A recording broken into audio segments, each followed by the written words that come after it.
actually read what we're doing in addition to hearing me talk. So welcome everybody. This is the CBRE Phase 2 Tranche 1 Large Projects Technical Conference. Before we jump into the agenda, I wanted to let everybody know that this is also streaming live on YouTube. If anybody needs to access it that way or wants to access it that way, this is the link. I've also sent that link around in the chat. So hopefully, if there's overflow or if anybody needs that, it is available.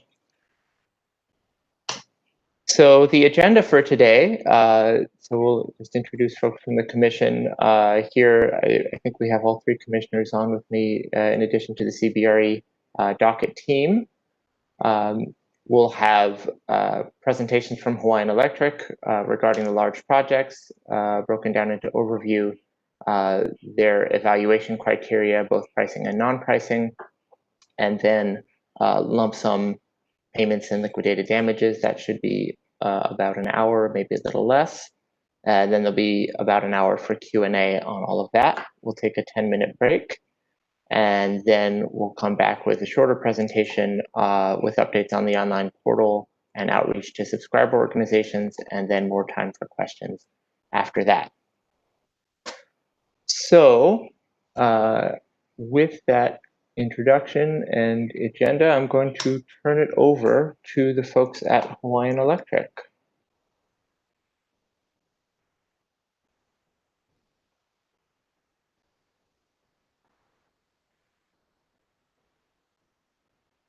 Okay, thanks, Mike. And I'm starting to share right now. Is that coming across okay? Looks good to me. Okay, great. Okay, let's get started then. Okay, thank you. Good afternoon, Chair Griffin, Commissioner Potter, Commissioner Ascension, and staff. I wanted to thank you all for the opportunity to present today. My name is Greg Shimokawa, and I'm the Manager of Energy Procurement at Hawaiian Electric. So for this first part of the presentation, I'll be going over the RFPs for large projects for CBRE. So just to step through our agenda for this portion of today's presentation, we'll start with a quick overview of the most recent set of filed draft CBRE RFPs. We thought that it would be helpful to compare those three RFPs filed on October 9th, which we're referring to as the Tranche 1 RFPs, with the CBRE RFPs filed on September 8th. Next, we'll talk specifically about the RFP evaluation, and then we'll close this portion of the presentation with an overview of the Tranche 1 contracts, and in particular, the payment and liquidated damages provisions.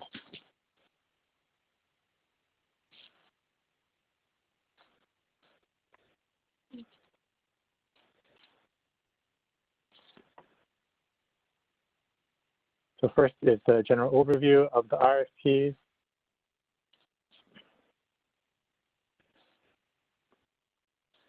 So as described in July in the first draft filing, the form of the CBRE RFPs closely follow the recently completed successful Stage 1 and Stage 2 renewable dispatchable generation RFPs, which were launched in 2018 and 2019 respectively. The timing of the CBRE procurement is aggressive, and successive RFPs will launch while the previous RFPs are not yet complete. The company is doing its best to build on successes and to make continuous improvements to the RFP process by incorporating lessons learned into each new RFP. The April order directed the majority of CBRE capacity to be sought through competitive bidding, and the three Tranche 1 RFPs that we're focusing on today are very similar to the 5 RFPs filed previously. So, let's see, moving on to starting with the differences between these RFPs which to the previously filed LMI RFPs. So to start with, these Tranche 1 RFPs were drafted to be almost identical to the RFPs filed with the first part of the Phase 2 CBRE program. However, there's some key differences between Tranche 1 and these LMI RFPs that we'd like to take note of today. So first, in contrast to the LMI RFPs and consistent with the order, the companies will allow self-build proposals into the Tranche 1 RFPs. And this is similar to how the companies intend to allow for self-build and affiliate bids in the Lanai and Molokai RFPs for CBRE. The Tranche 1 RFPs being not exclusively limited to LMI customers do have a 40% minimum percentage requirement for residential customers. Next, proposal fees. As you may recall, for the LMI RFP, the company proposed a discount of the proposal fee by 50%. So the Tranche 1 RFPs will be assessing the normal level of proposal fees, and I'll get into the details of that in a later slide. And finally, the guaranteed commercial operations date that we're proposing for the project in these RFPs represents a later commencement of the process from the earlier one, so representing about a 3-month difference from what we filed in the previous set in September.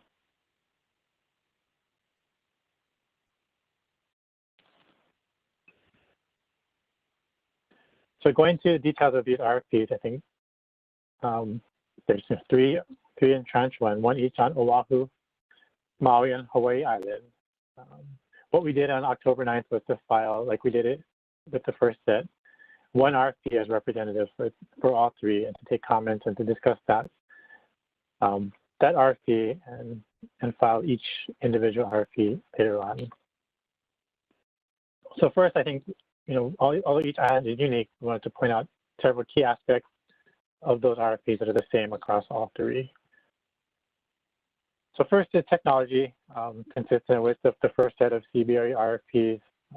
We're limiting to PV and wind, and the rationale for that is that mature technologies have the greatest ability to reach commercial operations as soon as possible, in turn to get credit to customers as soon as possible. These mature technologies will speed market development. Looking at our past results of procurement, stage 1 and stage 2 RFP selection resulted in PV and BESS or BESS only projects in our final award groups. Successful track history of developing projects with these technologies, lower construction and execution risk. So, this is all stuff that we discussed in the July conference as well. So in terms of energy storage, storage is optional, but encouraged, not required. Talked in the previous slide about guaranteed commercial operations date. So we set a March 31st, 2026 date for commercial operations, and that's the outside date. And developers are free to propose earlier dates, and will be evaluated on such schedules. And so that March 2026 date reflects roughly 3 months behind the December 2025 date that was in the previous set of RFPs. Proposal variations, similar to how we've done before, and how we do it in the LMI RFPs. We're allowing 2 proposal variations with each proposal. And again, this change was streamlined a little bit to expedite the proposal review process. So proposal fees, like I mentioned in the previous slide, will be based on the project size, and will not be reflecting that 50% discount that we had for the LMI RFP. So those fees are range from $2,000 to $10,000 per proposal, and so $2,000 would be for projects from the low end of the RFP, what's covered by the RFP, so from 250 kW and above, up to and including 2.5 megawatts. And then from 2.5 megawatts, greater than 2.5 megawatts, up to and including 10 megawatts, would be $5,000. And for projects greater than 10 megawatts, would be $10,000.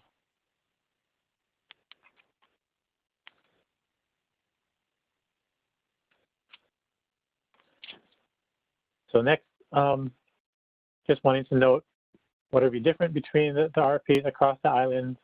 And again, what's been filed for review is the Maui version of these RFPs. Just going through the chart here. So the targets, as set by order, are for this Tranche 1, 75 megawatts on Oahu, 12.5 megawatts each on Maui and Hawaii Island. For the maximum project size on Oahu is uncapped, but limited by the interconnection limits to either distribution or sub-transmission 46 kV interconnection. On Maui Island and Hawaii Island, as we've discussed previously, the decision was made to limit interconnection to distribution circuits. So that interconnection limit on those circuits would be 3 megawatts. So based on the interconnection limit, that would be the maximum project size. And then based on the order again, so projects between 250 kW and 5 megawatts on Oahu would qualify for the mid-tier projects, which will not require further commission review. And then on the other islands, Maui Island and Hawaii Island, it would be 250 kW to 2.5 megawatts. So again, I spoke to the interconnection requirements, interconnection limitations a little bit before. So on Oahu, 46 kV projects interconnecting there would be uncapped, and projects interconnecting to 12 kV circuits and below would be limited to 3 megawatts or less. And that 3 megawatt limit carries over to Maui and Hawaii Island as well. And so, as we discussed previously, limiting to distribution level largely will allow us to simplify and streamline the interconnection process and largely reduce some of the execution risk to putting these projects in. So this, I think, has some benefits in a lot of areas. It reduces the risk of technical system issues following an individual project. That size limit ensures that CBRE projects don't take up the majority of available hosting capacity for other future projects or customer rooftop program systems. Limiting project sizes should hopefully increase the total number of CBRE projects that can be selected to help ensure the market is as robust as we can make it. And encourage to having more projects, greater geographic diversity. And then I think another big benefit that we can do is with distribution and more standardized interconnections, we're working on providing template designs so that subscriber organizations will have a much better idea of interconnection requirements and costs up front before getting to the IRS process. And then, this was discussed earlier as well, but after further review, the company did eliminate the DTT requirement for the mid-tier projects. So then the last thing here on this chart is the company-owned sites that are offered or not offered. And so for the most part, we're asking for projects to be on developer-proposed sites. We have the land RFI as a resource, but on Maui, we are offering again a portion of the company's YNS site for development, and that's further described in the RFP there.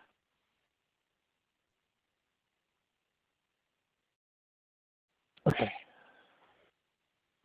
So speaking to available sites, what we did put together after stage 2 and before, and in anticipation of CBRE, we did issue a new land RFI, back in June to assist with this effort. And as before in 2017, one of the goals of this land RFI was to improve the likelihood of successful project development, to sort of try to matchmake interested landowners with project developers. So, very similar to what we did in 2017, we're looking for information about potential locations for renewable energy development. The one change that we did do, again here in this round, was we asked about the availability of large rooftops or parking lots, which might fit better with the sizing for CBRE projects. And then in that process, we did get good response. We had over 190 TMKs and over 90,000 acres identified through that land RFI. So that information is available under NDA to interested subscriber organizations. And then just to get into a little bit more detail, it's described in the draft RFP filed on October 9th. But a portion of our Waianae site on Maui will be available for interested subscriber organizations. And in connection with that, the company is offering, a unique interconnection scheme to reduce costs to proposers and to leverage the other development, other projects that are going on the site. Just looking for ways to lower those interconnection costs and to make it easier to bring a project in successfully. And then I guess just to reemphasize, as always, developers are free to propose their own site that they come with. It doesn't need to be the company offered site, and it doesn't need to be on the list from the land RFI. But we're just trying to do what we can to offer more opportunities for project location.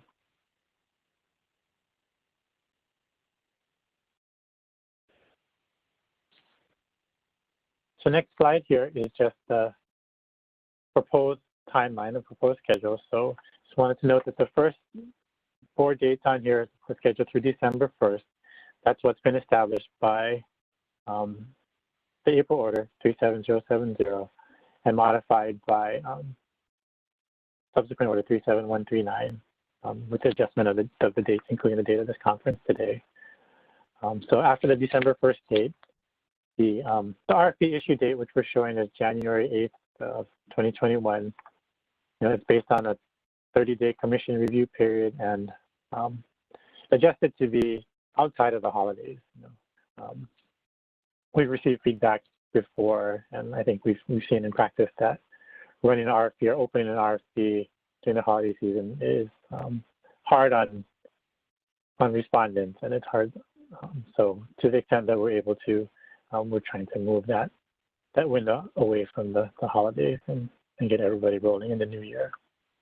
And then the following projected dates are really based off of when that final RFP is issued and going through the RFP schedule, all the way to selection of a final award group in September of next year.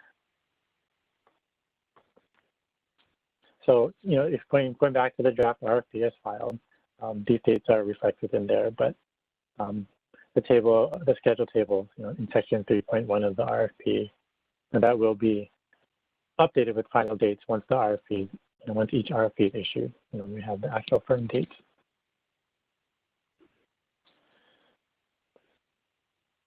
Okay, so that was a hopefully pretty quick overview of the the Tranche 1 RFPs for CBRE. I'll take a breath here and move to the next section, the evaluation criteria for the agenda.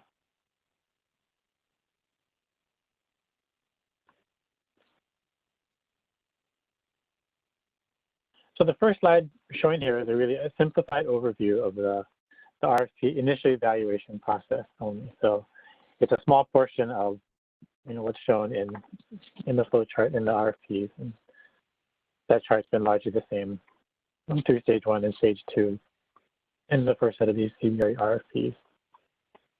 So the process itself is virtually identical to what we've been doing since 2018 in stage 1. And before we get to the price and non-price evaluation, which is the initial evaluation step, there are 2 levels of screening that take place: eligibility and threshold requirements. So that hasn't changed again. And then I just wanted to make clear and reiterate that evaluation is done under the observation of the independent observer, and any decisions that are made through the evaluation process are made with the concurrence of the independent observer. So going to the initial evaluation itself, there's 2 parts to it: price and non-price, and both of which I'll talk about a little bit more in the next slide and following.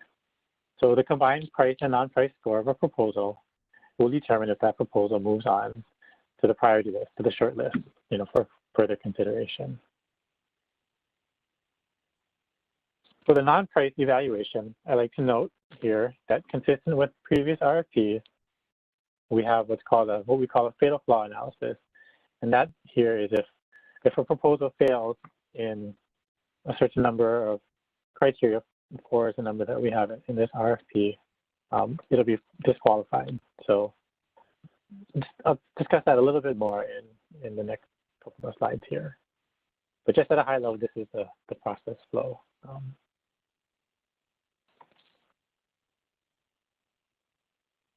So looking at the initial evaluation, the slide shows how price and non-price components are weighted in the initial score.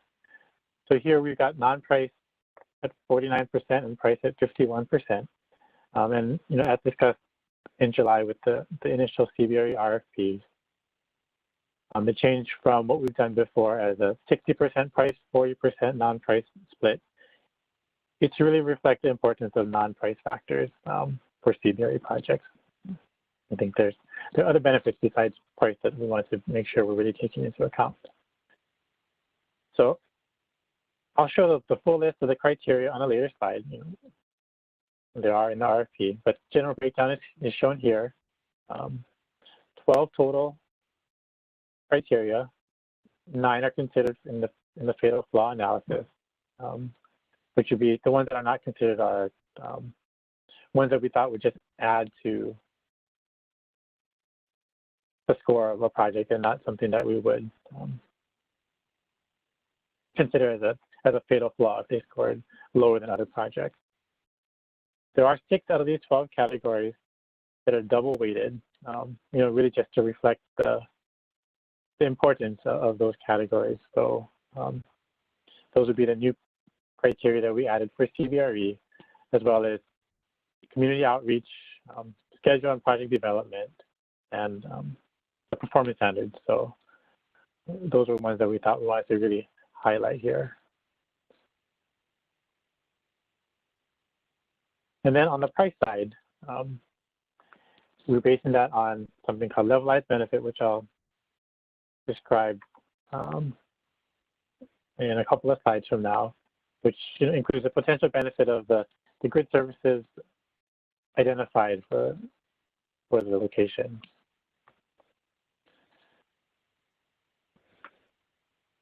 So moving to just a detailed list, this is just a detailed list of all of the non-price criteria. The asterisk next to the ones in the left column are the ones that are double weighted. The ones in green are the new CBRE specific criteria. So, and the 3 that I mentioned here in italics are the ones that are additive and not counted in the fatal flaw analysis.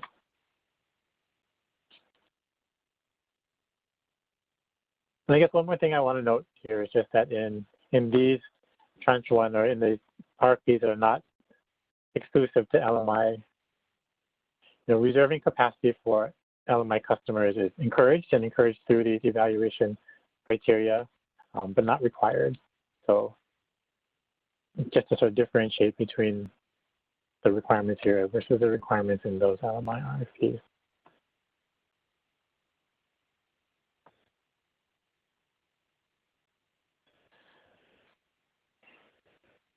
Okay, so talking about this initial price evaluation and the concept of levelized benefit. So the way that we calculate the levelized benefit, it's the avoided cost of grid service times the expected ability of the proposal to provide the service reduced by the proposal cost and normalized by the net energy potential of the project. The projects will be ranked by their levelized benefit calculated for the pricing score for the 51%. We feel like this process is an improvement over the previous RFPs where the initial price evaluation was done on a unit cost or a levelized price, equivalent levelized price basis, and had to be separated at this stage by technology into buckets for technology in order to do more apples to apples comparison and recognizing the differences between paired storage or not paired with storage, or wind versus PV, or different kinds of technologies. So we think this is an improvement, and this allows us to look at all of the different technologies of wind and PV and paired storage or not, all together in one time.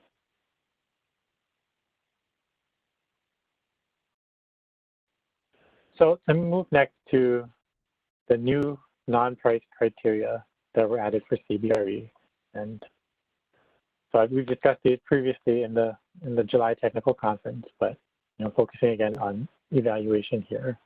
So first is this locational value, non-price criteria, locational value for non-wires alternatives and community resilience.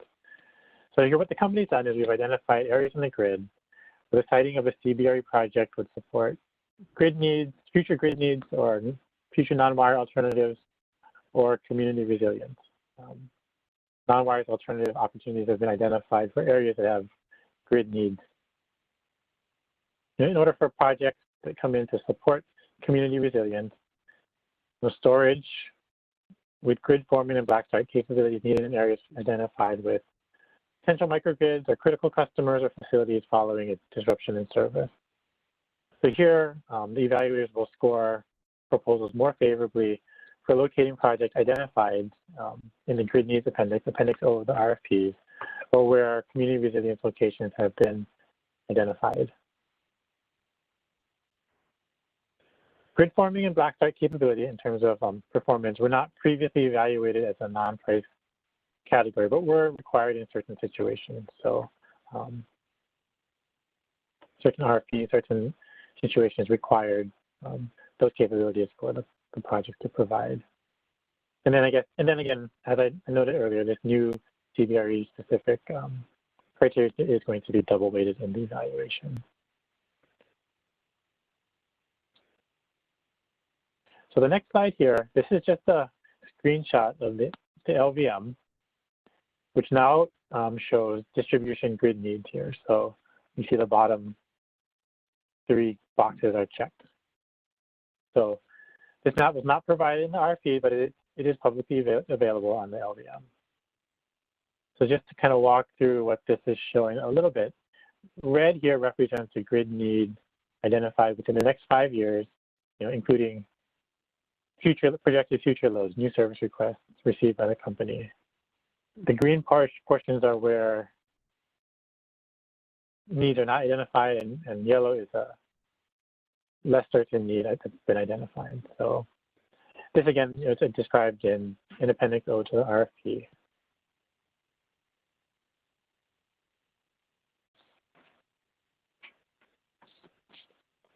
Okay, so moving to the second new criteria here in these CBRE RFPs is a commitment to residential subscriber participation. So here, proposals are evaluated on the planned commitments of the SO to encourage participation of residential subscribers. So in addition, proposals will also be evaluated on planned commitment of the subscriber organization to encourage participation of LMI subscribers. Here, a larger commitment is scored higher. So this criteria was added to give preference to proposals that firmly commit to a higher amount of residential participation above the 40% floor, and then for any LMI commitment, above 0, since there's not a requirement in these RFPs. So I really want to incentivize that. And then I just wanted to note, in the LMI RFPs, we initially assumed that LMI customers would, by definition, also be residential customers, and that we wouldn't need to evaluate this criteria in those RFPs. But I think since we were here discussing in July last, we're now including this criteria in all of the RFPs, including the LMI ones. But for those RFPs, we're only basing this on how much commitment there is for a subscriber organization to an LMI residential customer, as opposed to an LMI tenant, a non-residential tenant. So this is a change that we made after we took feedback and included the concept of an anchor tenant in the proposed final draft. It was our effort to be responsive to comments received. So as noted above, in those non-LMI RFPs in the first set and in these Tranche 1 RFPs, in addition to the residential commitment, this criteria also evaluates how much is committed to LMI. And again, double weighted like the other CBRE criteria. double weighted and also not included in the fatal flaw analysis because this would just be something that would add to the attractiveness of a proposal. And then also, I guess just wanted to note quickly that for Lanai, because we're setting the size of the project and the amount of CBRE that needs to be reserved, just clarifying that the 40% residential requirement is based on 1 megawatt of CBRE. So that was explained in the October 6th filing that was focused mostly on Lanai. So just wanting to point that out here. And then finally, the third new non-price criterion is CBRE program. So broadly, this allows the company to evaluate a proposal on several facets of the program that's being described by the subscriber organization. So the SO will be required to submit a proposed plan for the program. So, in addition to looking at experience with CBRE administration in other jurisdictions for LMI and residential customers, we'll also look at evaluating marketing and outreach plans.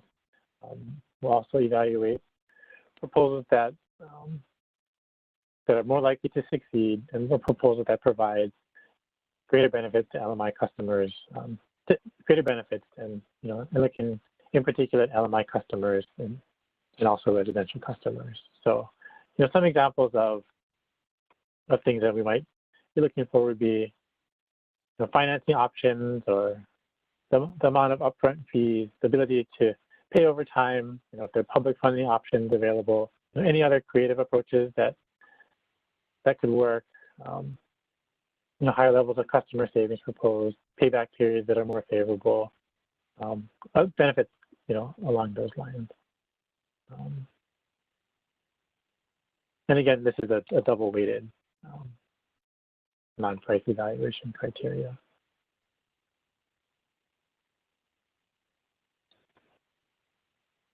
And then finally, I guess here talking about the pricing here, the grid needs assessment and solution evaluation methodology.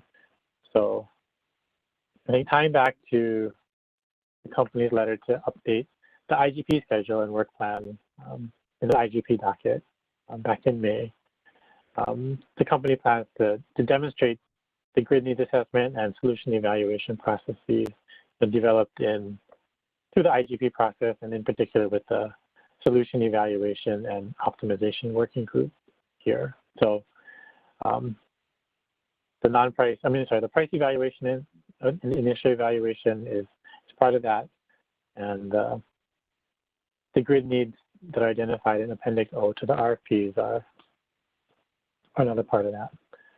So for each grid service and its relative value for each hour, are shown for a representative model day. And we think that this will help propose prospective bidders or subscriber organizations to better understand what we've identified as the grid needs in order to structure their proposals and their projects in such a way that provides the most value to the company and will be evaluated as such.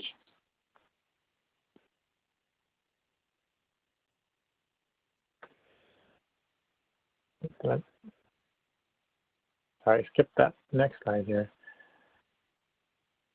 So finally, talking about evaluation, detailed evaluation, like you just mentioned, it utilizes the same planning models as what was discussed and worked out through IGP.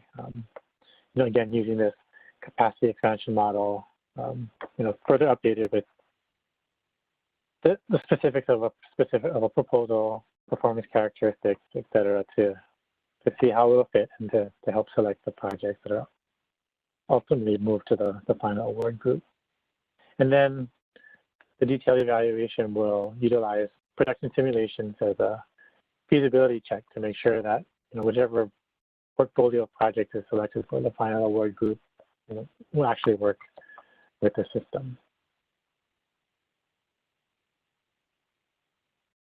So that's a little bit different from how we've done the evaluations in the past, but just wanted to tie it back to all the work that lots of the stakeholders and parties have been doing through IGP to look at the next future-looking evaluations.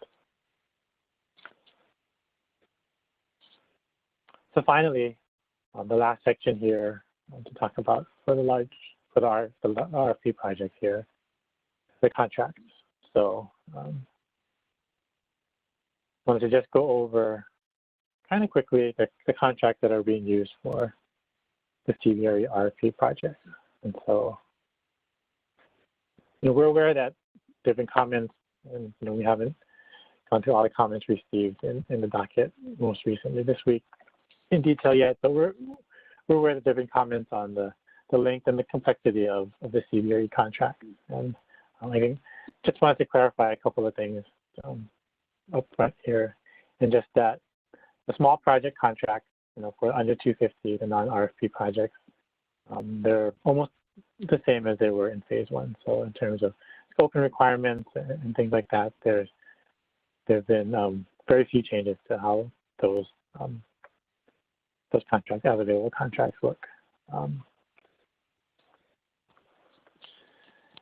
want to note that that contracts, on the mainland and other jurisdictions, also refer to the interconnection agreements and other tariffs and other documents as well. For these larger RFP projects, consistent with the guidance that we received, we're using the renewable dispatchable, the RDG structure for those contracts. And so those are inherently really different from an as available model contract. No other jurisdictions that we know of are using this type of RDG structure for their contracts. And for the mid-tier contract form that we've developed, it's our work to simplify the contract form and the requirements to make them more appropriate for the relatively smaller projects that it's intended to meet. In our view, the large CBRE projects are, in terms of contracting, we think they should be held to the same standard as other large project contracts that we have in place, or that we're contracting for, or that we recently contracted for now. So I think just before getting into any more of the details, I wanted to sort of speak to how these contracts got developed. And I guess just going into a little bit more detail on the mid-tier contracts. So we had really two main reasons for creating that mid-tier form we talked about, and that's to keep those RDG principles, but to make it appropriate for the sizing. So 250 kW to 2.5 megawatts on Maui and Hawaii Island, and up to 5 megawatts on Oahu.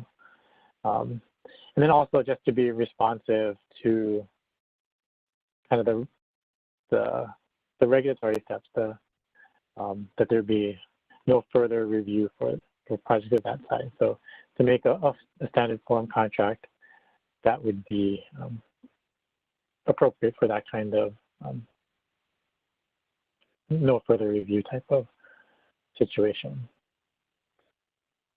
So the idea is that this is a comprehensive contract that'll be able to be pre-approved, so that there's we can streamline the contracting process and bypass the further negotiation between company and subscriber organizations on commercial and legal terms.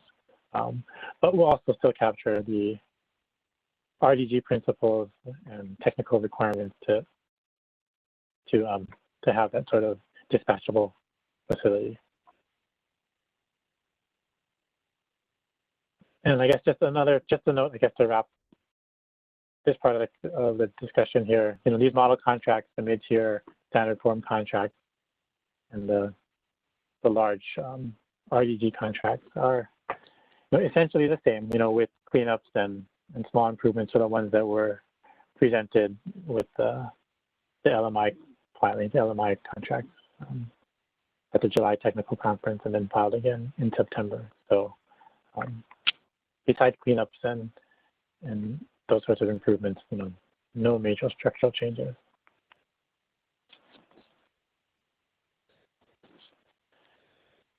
So just maybe to take a step back a little bit and talk, more generally about the contract model and renewable dispatchable generation, since I know not everybody's been engaged in our larger procurements into stage 1 into stage 2.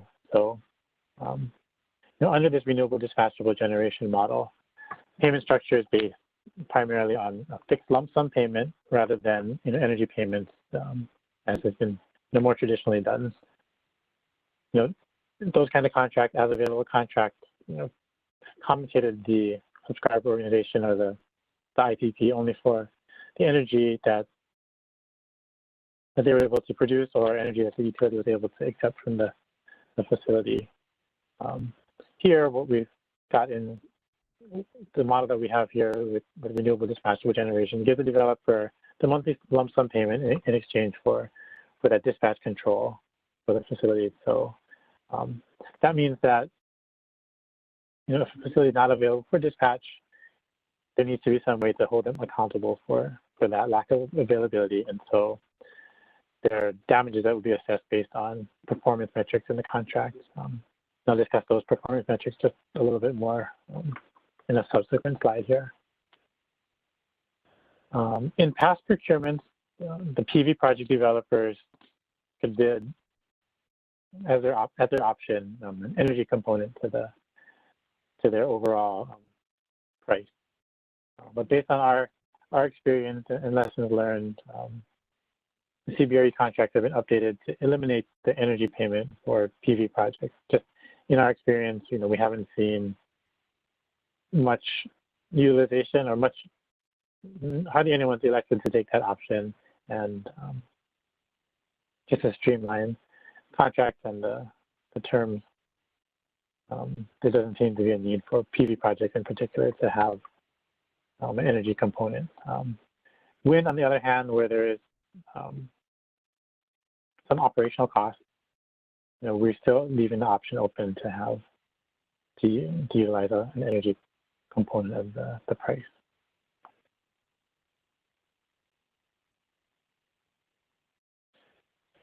So the lump sum payment, going to the next slide, it's really based on the facility being available and being able to produce the amount of energy that's expected. So that expected amount of energy is reflected in the net energy potential that's bid in with the project along with the lump sum price. So the lump sum payment is directly related to the question of whether the facility is producing enough energy to meet its commitment, as stated in the response to the RFP, to provide that number of megawatt hours. So to ensure that they're doing that they're meeting their annual megawatt hour commitment, their checks of the net energy potential performed to compare the facility design and then eventually its performance to what was bid in the proposal. So the top line here is what was bid in the RFP, that number, the NEP number. And so to make sure that, so if after an NEP check, it's discovered that a facility is producing, fewer MWH than what was committed, then the lump sum payment to the subscriber organization will get adjusted downward to reflect the lower amount of energy available to the company for dispatch. So that's described here. So from bid to construction, there's an independent engineer energy assessment and an adjustment to the net energy potential. Then after the facility enters commercial operations, if the subscriber organization or the IPP is not satisfied with this initial operational energy production report, they can request another check to readjust the net energy potential and relatedly the lump sum payment that they're entitled to. So that's an opportunity to, if they're able to clean up or fine tune their performance to get their net energy potential back higher and their payment higher as well. Want to point out that in no case will the lump sum payment be adjusted upwards above what was initially bid. So even if the facility is overbuilt from what was designed and can later provide more energy, more megawatt hours than what was originally proposed, the company or customers are not going to pay more after the fact for that additional energy. They'll be capped at this the bid amount of NEP, or the bid lump sum payment. And then I guess not really shown here on the chart is any changes after operations, any changes to the facility's operational state will require a mandatory OEPR, this Operational Energy Production Report, to confirm or further adjust the NEP after those changes are made. So just to make sure that the status of the facility is really what we're paying off of. So again, this is not new to CBRE, but I know that not everyone is familiar with this renewable dispatchable generation model.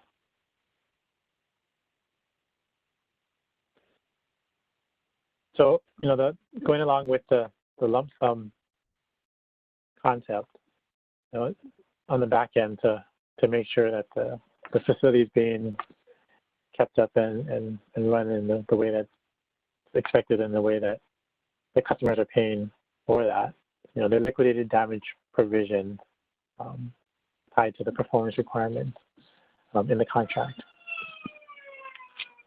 So I guess, the important concept to keep in mind is that generally under the RDG model, the subscriber organization will be paid the lump sum payment, even if there's no dispatch to the facility by the company. So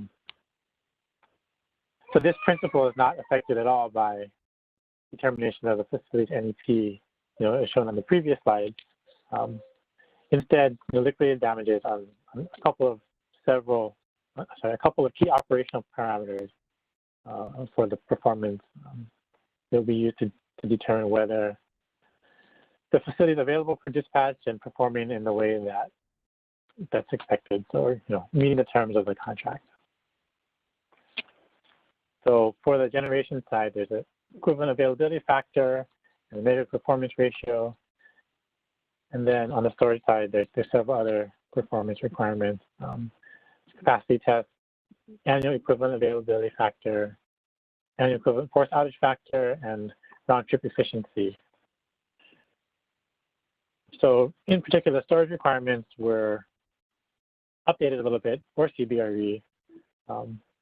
Not new concepts, but updated based on lessons learned from the recently completed stage 2 negotiations. So things that just wrapped up or are wrapping up as we speak this fall. And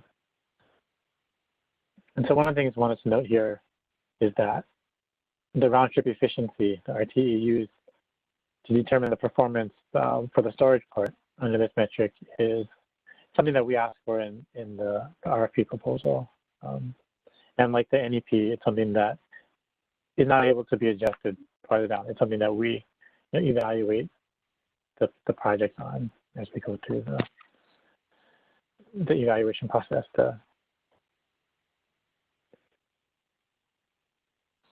And then finally, the last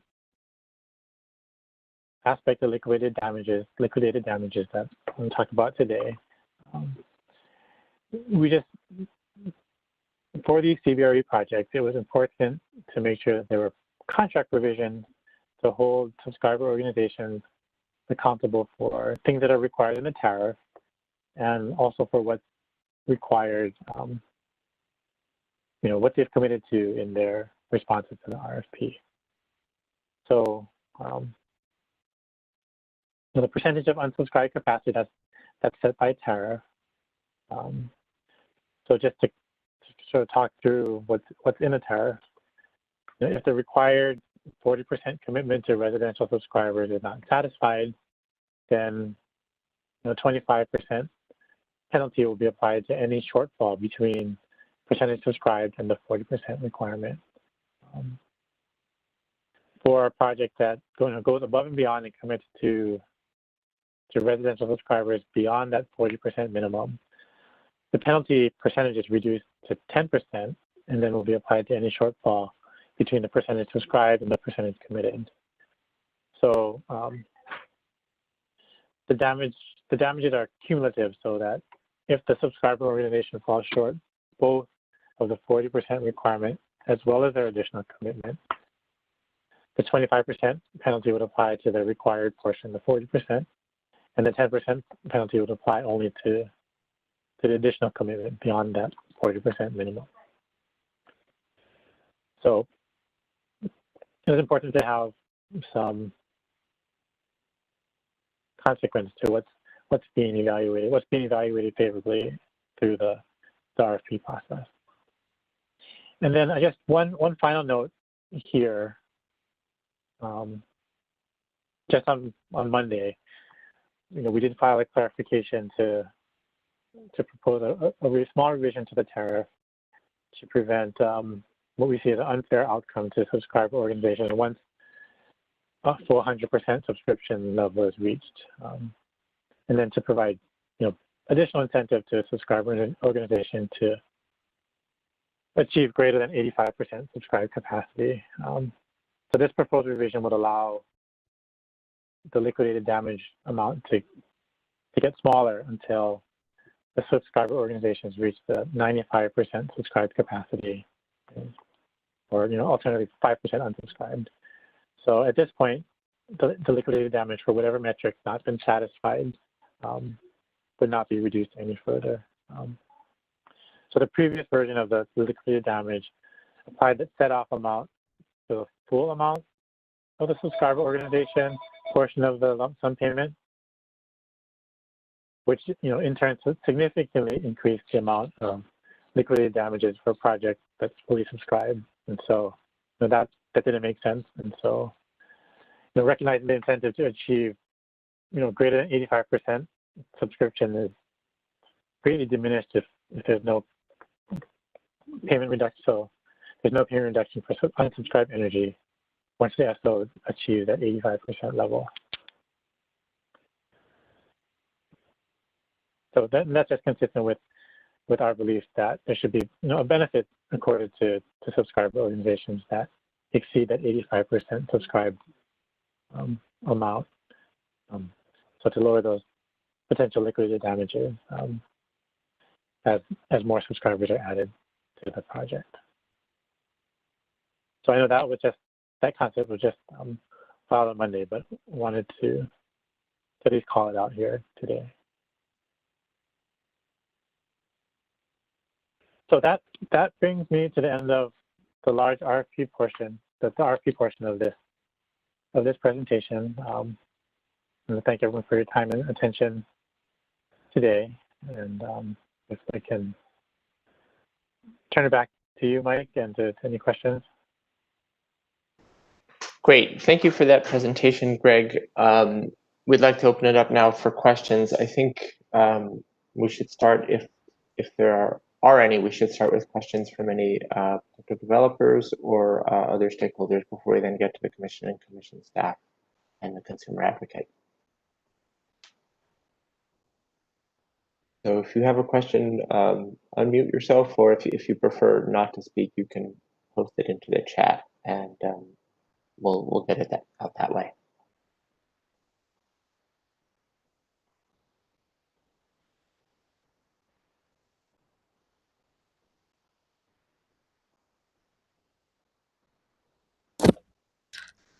Hi, this is Kylie, Earth Justice, on behalf of HSEA. Can you hear me?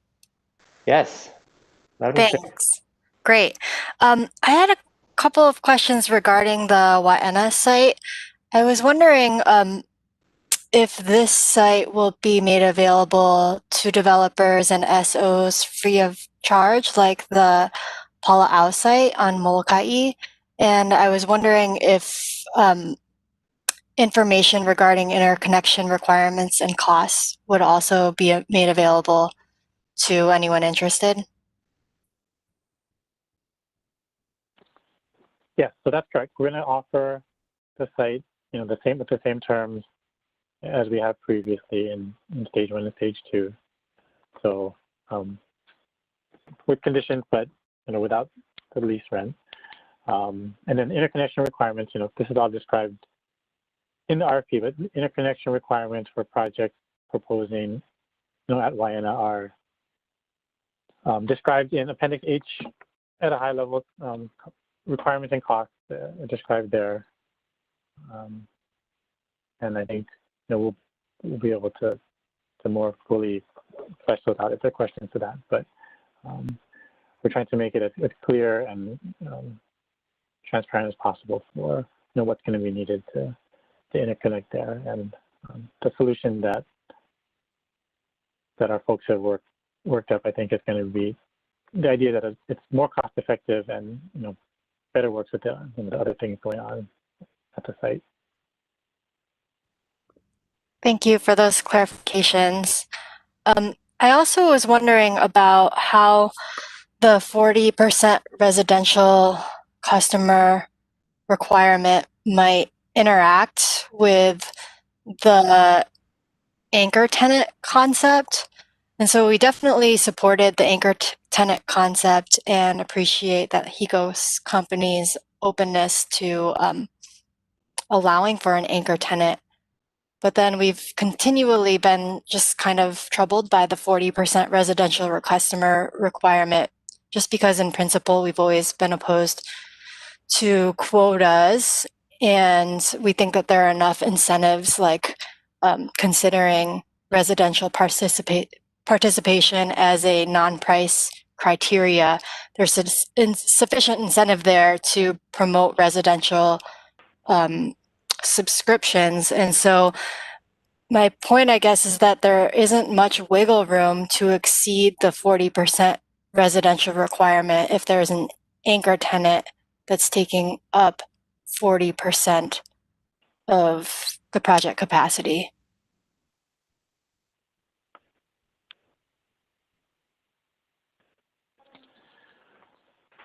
So I think the concept behind the 40% is just to make sure that we end up with that we're serving in a large part as feasible residential customers. So that's a decision that we've made, and we've stuck through through the development of this. The anchor tenant concept is just kind of a modification of it doesn't supersede that 40% requirement.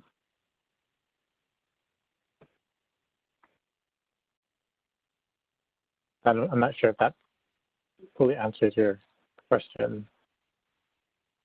I guess it seems like there's just not a lot of, so in addition to the 40% floor, you're also considering exceeding that 40% floor in the non-price criteria. And I guess I'm just making the point that there's not a whole lot of wiggle room left in when you consider 40% reserved for an anchor tenant.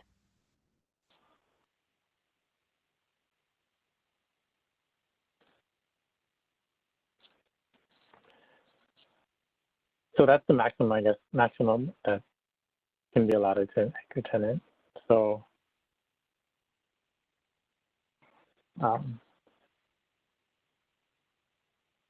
anchor tenant, you can get up to 60% residential, I guess, with the 40% anchor tenant that's allowed, right? And there's no requirement, that you can have an anchor tenant. And so if there's a subscriber organization that can meet its, fill its capacity without, a large anchor tenant, I think that's in the interest of the program, in the interest of, serving those residential customers that we're really looking to hit with this program.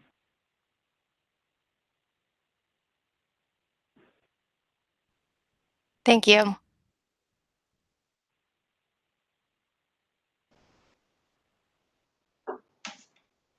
Other stakeholder questions? Hi, this is Will Giese. Can you hear me okay? Yes. Thanks, Greg, for giving this presentation. I know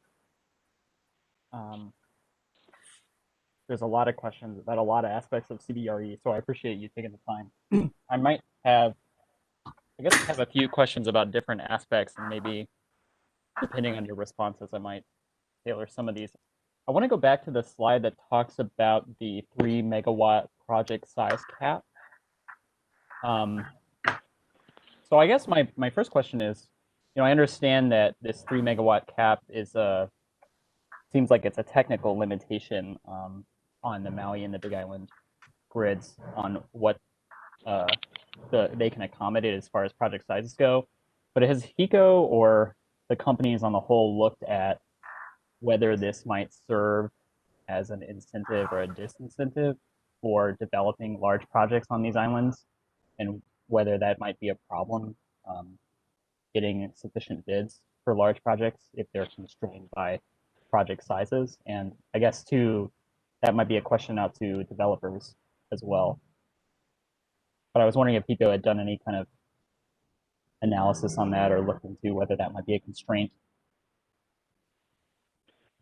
So I guess just to clarify, well, that 3 megawatts is based on distribution circuits on all islands, so Oahu included. Oahu just has that ability to interconnect at the 46 kV level to go larger up to whatever the circuit can accommodate. And so really the intent of that is to lessen the amount of requirements for interconnection. I think that's something that we're sensitive to make sure that we're not overtaxing the system, the distribution system, and not having a project that's not well suited for that kind of interconnection. And the cost for transmission interconnection is considerably higher, and so there's several different reasons why. And well, this is Mark. We had this 3 megawatt size in phase 1 as well, and it seemed like at least on Oahu, I know we sort of filled up the queue. In fact, one project needed to downsize, so and we also offered the same 3 megawatt in the LMI RFP. Aside from the reasons that Greg mentioned, it didn't seem like it was necessarily a market barrier. Okay, understood. Yeah, I mean, I guess maybe not specifically a criticism. I was just wondering if you had looked into it. On interconnection stuff, I know HECO has, we've had a lot of conversations about interconnection costs relative to various project sizes. And, that was definitely a barrier to some project developments in phase 1. And I think HECO's done a good job acknowledging that and offering compromises or concessions or even collaborative work on how to reduce some of those costs. I'm wondering if HECO has examined cost caps for interconnection or some concept like that, or also has HECO examined two timeline caps? I guess, I wonder sometimes if developers are trying to develop large projects and a lot of the slow rolling that's happening for some of these projects might be happening because on HECO's end, there's interconnection issues that need to be resolved, and it's unclear whose responsibility it is and whether that could potentially mean that those projects are going to overrun past this 2026 date that you guys have pointed out for large projects. And I guess I'm just kind of generally wondering, there seems to be a lot of angst on the developer side about this open-ended question of interconnection costs and timelines and the uncertainty around that. And so I wonder if you guys can speak a little bit more about some of that. Yeah, for interconnection costs, in phase 1, there was a lot of, I think there's a lot of reasons, but there was, back and forth after the IRSs were complete, to work with the developers to find the minimal solution needed. For phase two, one improvement we hopefully has a positive impact is, we in the RFP Appendix H, we did include sort of standard single line diagram like templates for interconnection of these projects to either the distribution or subtransmission system. So, at least in during the bid preparation, the subscriber organizations could have a pretty good idea of what the interconnection requirements would look like. And then, it's just a matter of, if needed, going through the interconnection studies to just make sure there's no other issues with that standard interconnection.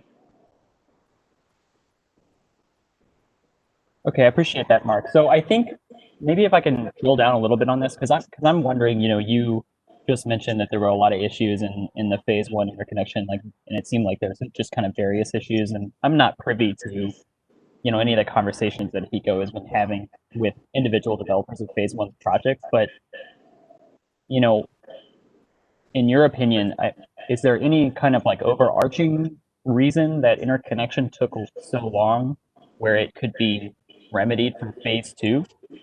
Or are we going to have another scenario where we have an expected interconnection time, but then that time gets extended for months or years, and it remains an open question for the developer?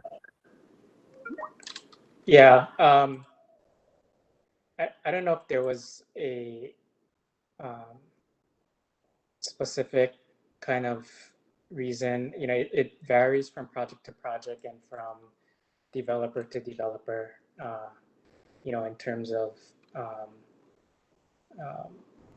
responsiveness or, making sure we can all understand what the technical issues are that we're trying to mitigate. So I think it sort of varies, but hopefully some of the improvements that we've made for phase two will kind of streamline that work. If interconnection timelines aren't met and it's determined that the fault might lie within HECO processes, would HECO be willing to bear some of the costs of those interconnection upgrades in order to expedite that project, like PTO? I'm not sure. Are you correlating interconnection timeline to the cost of mitigation? I guess I'm speaking more broadly, and I acknowledge that you're kind of the technical expert on this call. So I'm asking you, if there's all these kind of interconnection delays that happen during a project development, and the fault is determined to be on HECO's side of the equation, going past these dates or interconnection timeline dates, would HECO be willing to entertain the concept of bearing the additional cost of that delay? No, I don't think we would. I think that going down that path would get very, I guess, hairy. There's a lot of, collaboration that needs to take place, and it also requires getting the equipment vendors involved at some times, and then the developers also have considerations on their end with financing and among other things. So we at least at a high level, I don't think that would be something that we would consider. I mean, the PPA itself, I think, does have day-for-day extensions based on the some things that may be going on with the IRS, or if there's company delays, I guess. Okay. In the interest of time, I think I'll stop asking questions right now and let other people have a shot. Thank you. This is Jody Leon, developer, and I have a question. Based on what I see in the RFP form, that we're basically bidding the credit rate. Is that correct? Yes, that's correct. So, as I understand it, the higher the credit rate, the better it is for the subscriber. So I wondered if we bid into the HECO Oahu RFP, and there is less than 75 megawatts bid, is there going to be a ceiling on the price that is bid that would disqualify us?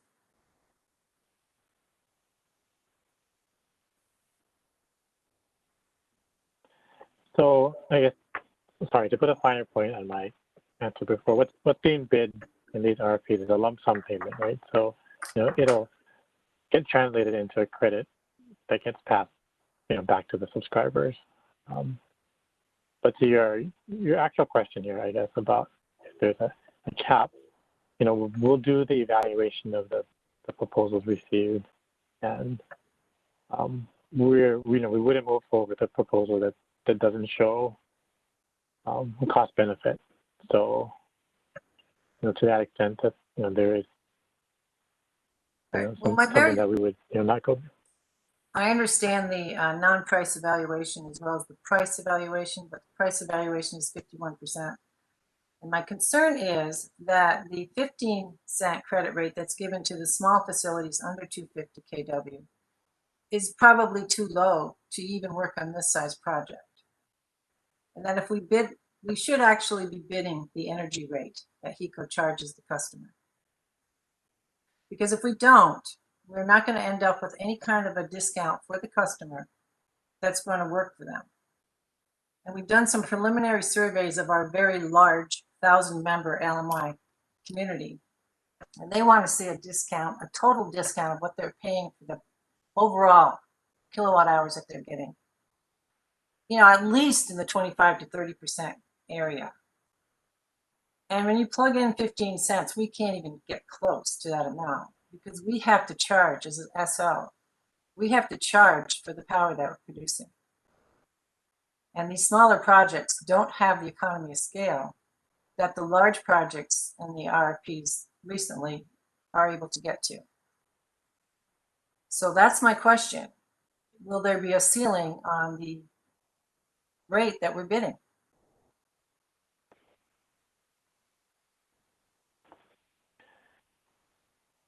So I think just to clarify that, that 15 cent, that's a ordered credit rate for the small projects, and for the larger projects, we're not giving guidance on what to bid, and so that has to be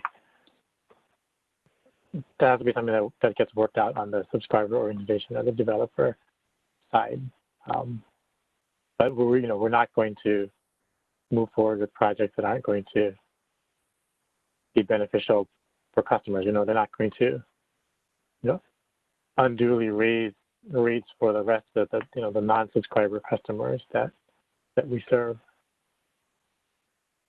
I think the question is, if we're providing the energy to the customer at a rate that's below what they're already paying to HECO, therefore they're only getting a partial credit from HECO, why would they be paying twice for the energy?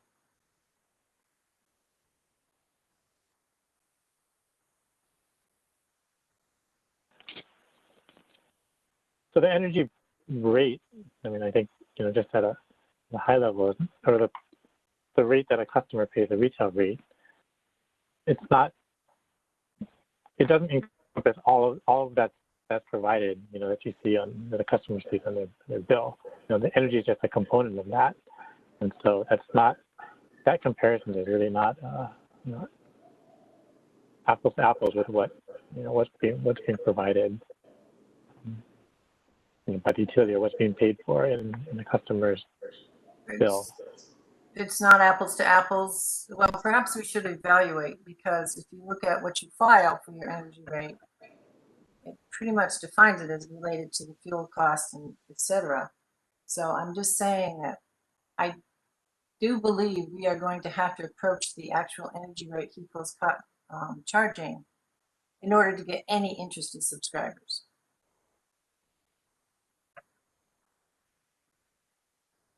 And we have 1,000 LMI customers ready to go if we can give them enough of a discount.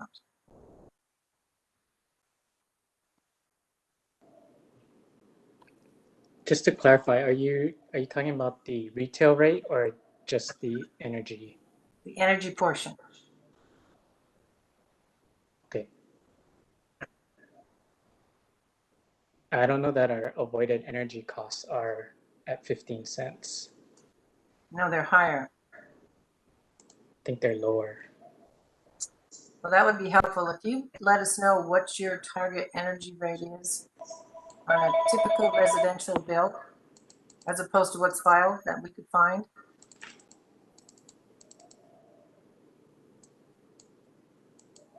Earth Justice filed a spreadsheet showing you the examples of why we think this is going to be problematic. And it's in the filing yesterday, the other day.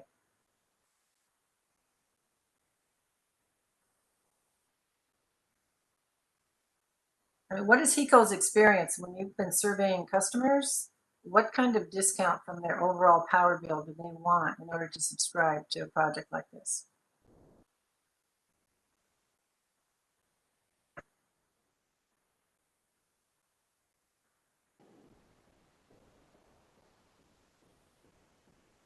I'm not sure if we have others from the CBRE team on the line that can speak to that.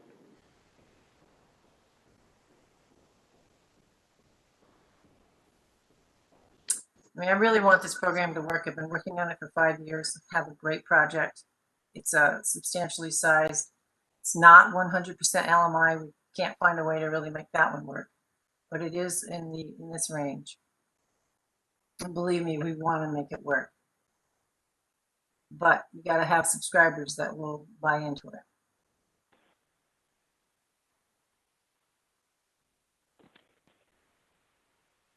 If I could speak in support of Jody, this is Chris Nichols with Groundswell, and we were very, very involved in trying to secure a project on Molokai in CBRE Phase 1, and I support the calculations, and in general, serving LMI customers nationwide on the mainland as well. The cost of acquiring the customer, supporting the customer, retaining the customer, you need to be able to show substantial discount to that customer, regardless of whether they're LMI or a market rate customer, of more than 20% for the customer to find the offer attractive and to stay with the subscription. And that's from serving many, many thousands of market rate and low income customers. So if the 15 cents cost is required or regulated, but it's not the actual cost of service, then what is the cost of service? What is the energy cost that the target that we could aim for to provide good service to the LMI potential subscribers? So I just wanted to point out that, our avoided cost information is available, for every month and every island on the Hawaiian Electric website.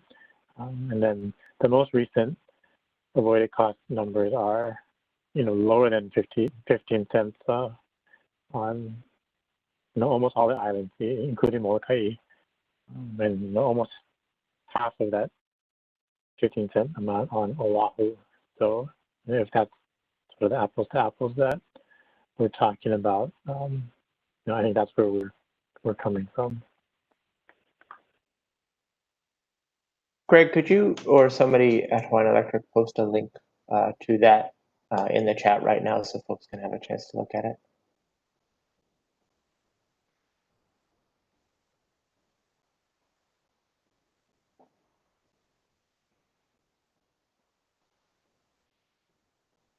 Sure, somebody do that. This is Will. Sorry, was somebody asking a question? Nope, go ahead. I was just muting myself. First, I do want to, I kind of agree here with Jody and, I'm sorry, I didn't catch your name, Chris, hey. Christy, sorry, at Groundswell. You know, we ran a survey, and I think it was kind of sentiment among all the developers that responded who are interested in developing phase 2 projects that a 20% discount rate for our customers kind of a floor. And so perhaps, you know, maybe we should just consider what that means for subscribers. I did want to shift gears for a minute and talk a little bit about the $5 a kilowatt program fee, I believe is what it is. You know, for a project that's over 200 megawatts or so, you know, over 20 years of the life of that project, that program fee is going to account for millions of dollars. And I wonder, you know, and I'm sorry if this isn't spelled out in the books clearly, but what is HECO intending to do with that money? You know, that's going to be millions of dollars, I think, for just one project. So spreading this across the many projects, you know, it'd be nice to know, have some transparency around where that money is going to go, what it's going to be used for.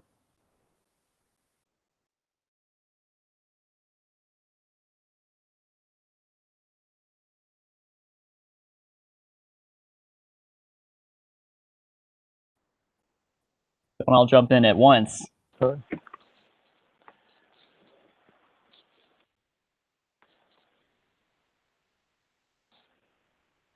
Sorry, just to clarify, this is the tariff program fee that you're referring to as well? Yes, I believe so.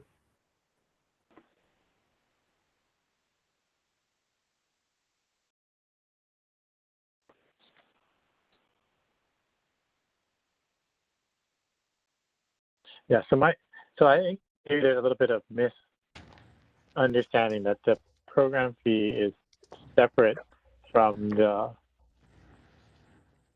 proposal fee and the RFP process. Yep. Hey, can you hear me? This is Mark Wong with Hawaiian Electric. Yep, I can hear you. Yep. Okay. Thanks. The $5 per kilowatt hour program administration fee was something that we included from the framework, the initial framework for CBRE, and that was intended to offset the program administration costs on an annual basis from the date of facility commercial operations. So we kept that in place for phase 2. I don't think we envisioned a 200 megawatt project and incurring a fee of the size that I think it was shared in the comment that was submitted yesterday, the day before. But to answer your question, that was the intent of the $5 per kilowatt hour program fee. Okay. If all of the capacity through both of the tranches are subscribed and subject to this program fee, do you guys have an idea of how much you would be collecting from it on an annual basis? I don't have that number, but to clarify, this fee only applies for the small projects, the 250 kW and smaller projects. It doesn't apply to the large projects that was mentioned. Understood. Okay, thank you.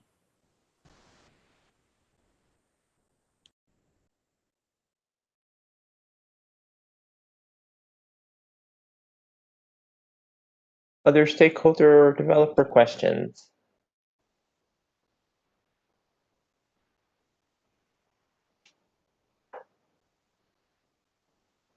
Hey, this is Ryan McCauley for Tritium 3, or developer side. Just a quick question. I know you guys issued into this for two different interconnection cost tranches. One is I think the 250 to 1 megawatt, and then the above 1 megawatt for interconnection cost estimates. I guess I'm curious, could we get a quick sort of summary of that one, and then also get sort of historicals and how you've seen that sort of work out? and overall in the program compared to other projects that have implemented of sort of similar size and scale?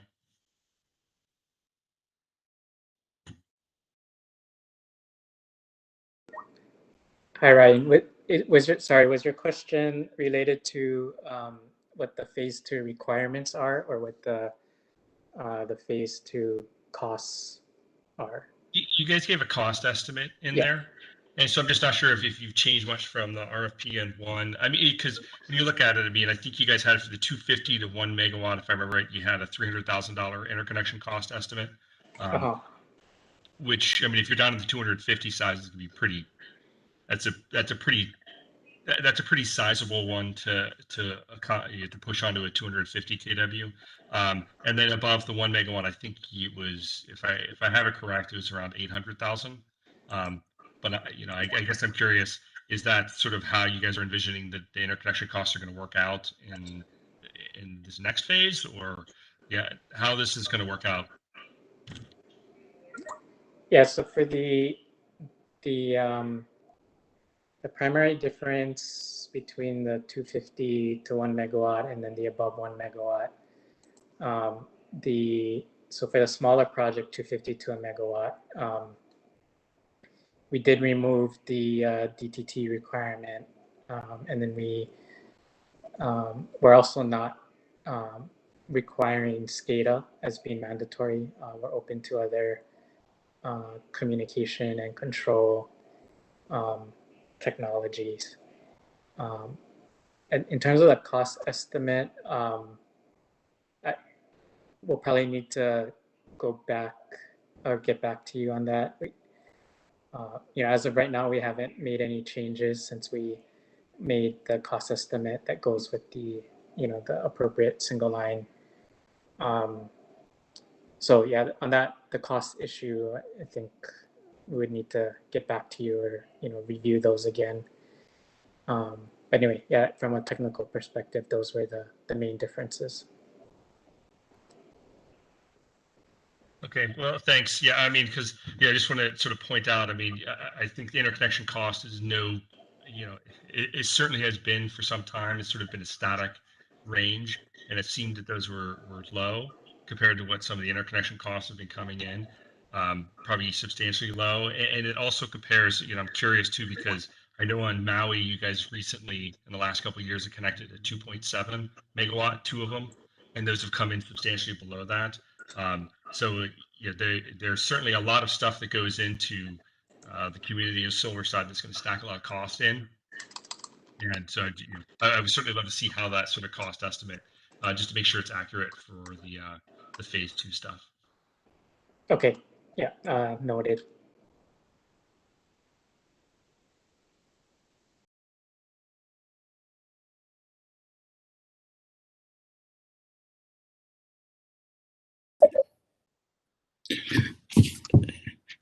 Yeah, this is Nick Azari from Ariane Energy.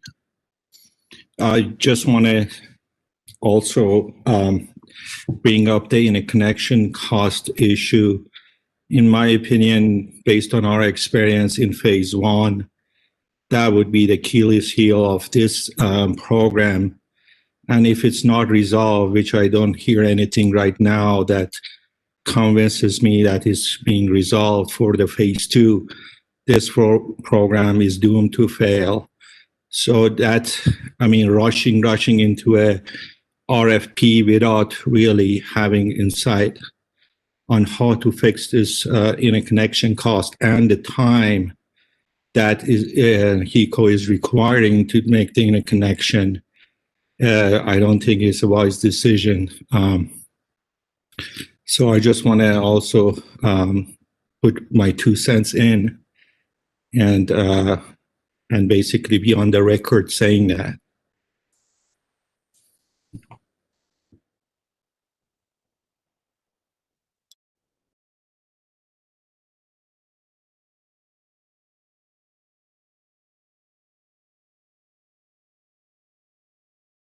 Thanks, Nick, for the feedback.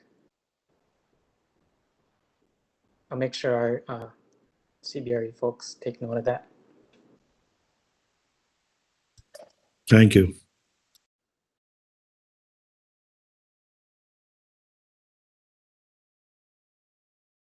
This is Chuck with iCast.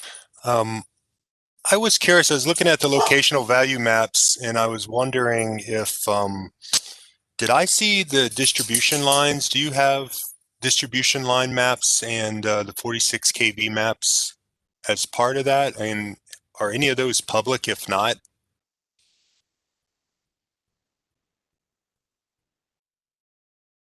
Greg, correct me if I'm wrong, but I think so. We do provide the land RFI maps under NDA, but the public LVM maps we just show like polygons for circuit areas. We don't show the actual lines and substations. Yeah, that's correct. There's more detail provided with the land RFI information, and that's available, subject to NDA being executed. great. Thank you all. I'll go back to researching there because like most of the developers we signed NDA, so I'll look there. Thank you very much. Yeah, and if you have questions, you can email the address provided in the RFP, and then we'll get back to you. Thanks, Mark. Yeah, I already did that too. Appreciate it. Thanks.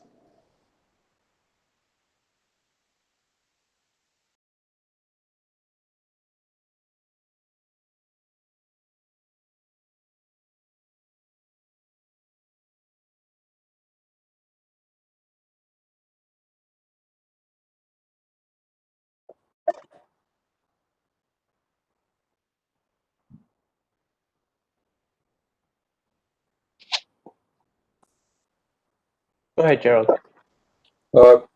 Going back to the subject of interconnection cost and the projection from the RFP Stage 1 experience that's presently on hand. Number one, is there any reason why the facility study reports from the Stage 1 projects have to be treated as confidential? And number two, what does it cost to interconnect a project of the size of 1, 2, or 3 megawatts?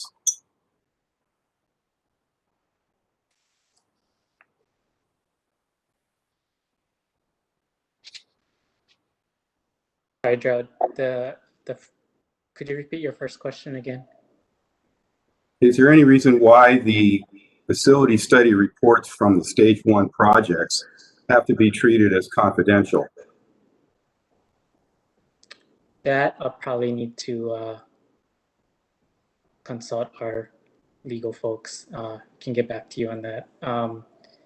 In terms of your second question about what it costs for 1, 2, 3 megawatt projects, I believe, so currently what we tried to provide more clarity on in the RFP was depending on the size of the project, having a template single line and then the associated cost estimate in Appendix H.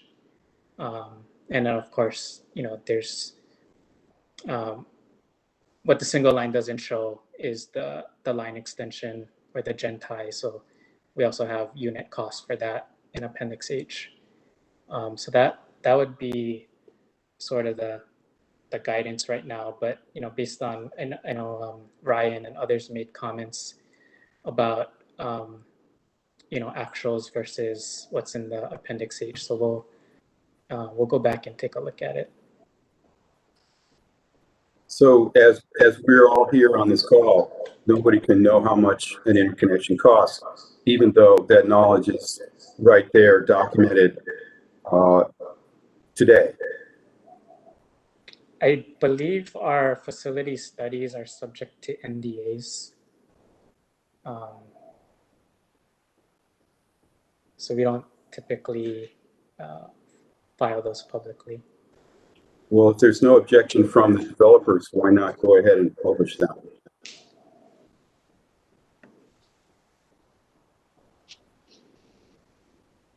Yeah, we can, sorry, go ahead.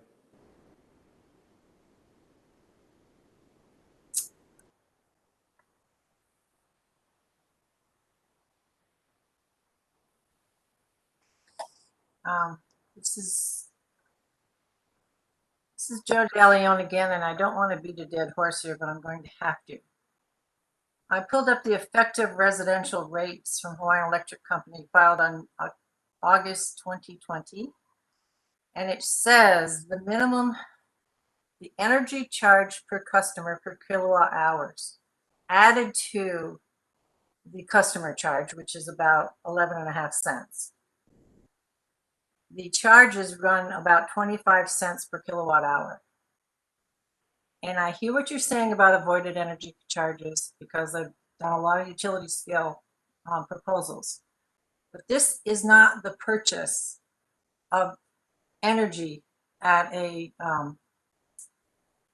retail at a non-retail rate. This is for the retail customers. This is not a wholesale sale that we're making to HECO. So I really would like to make a case in front of the PUC that they look at those charges of 25 cents a kilowatt hour and realize that if they get a credit less than 15 cents, they're still paying 11 cents above that or 10 cents above that for energy from HECO. And they're going to pay another 10 to 15 cents or more from us, the subscriber organizations, because that's what it's going to cost to run this program. Reducing them to a point where they aren't getting any discount worth discussing. So I just wanted to refer you back to that particular filing and get away from the cost of avoided energy, which is better applied to large-scale utility projects selling wholesale power. That's my plea.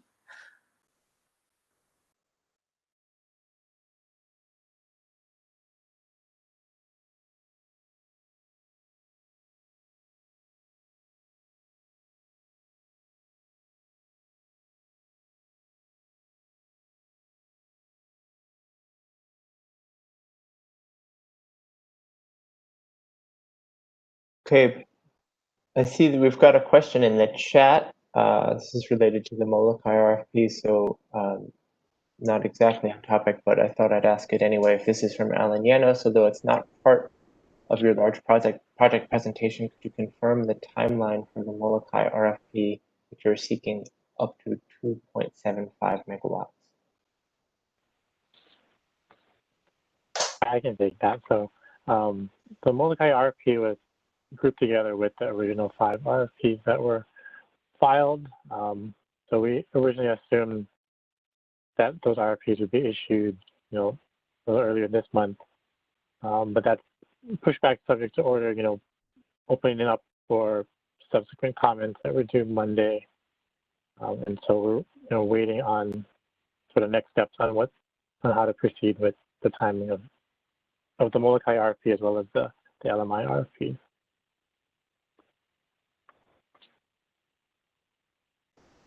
And is the 2.75 megawatts correct?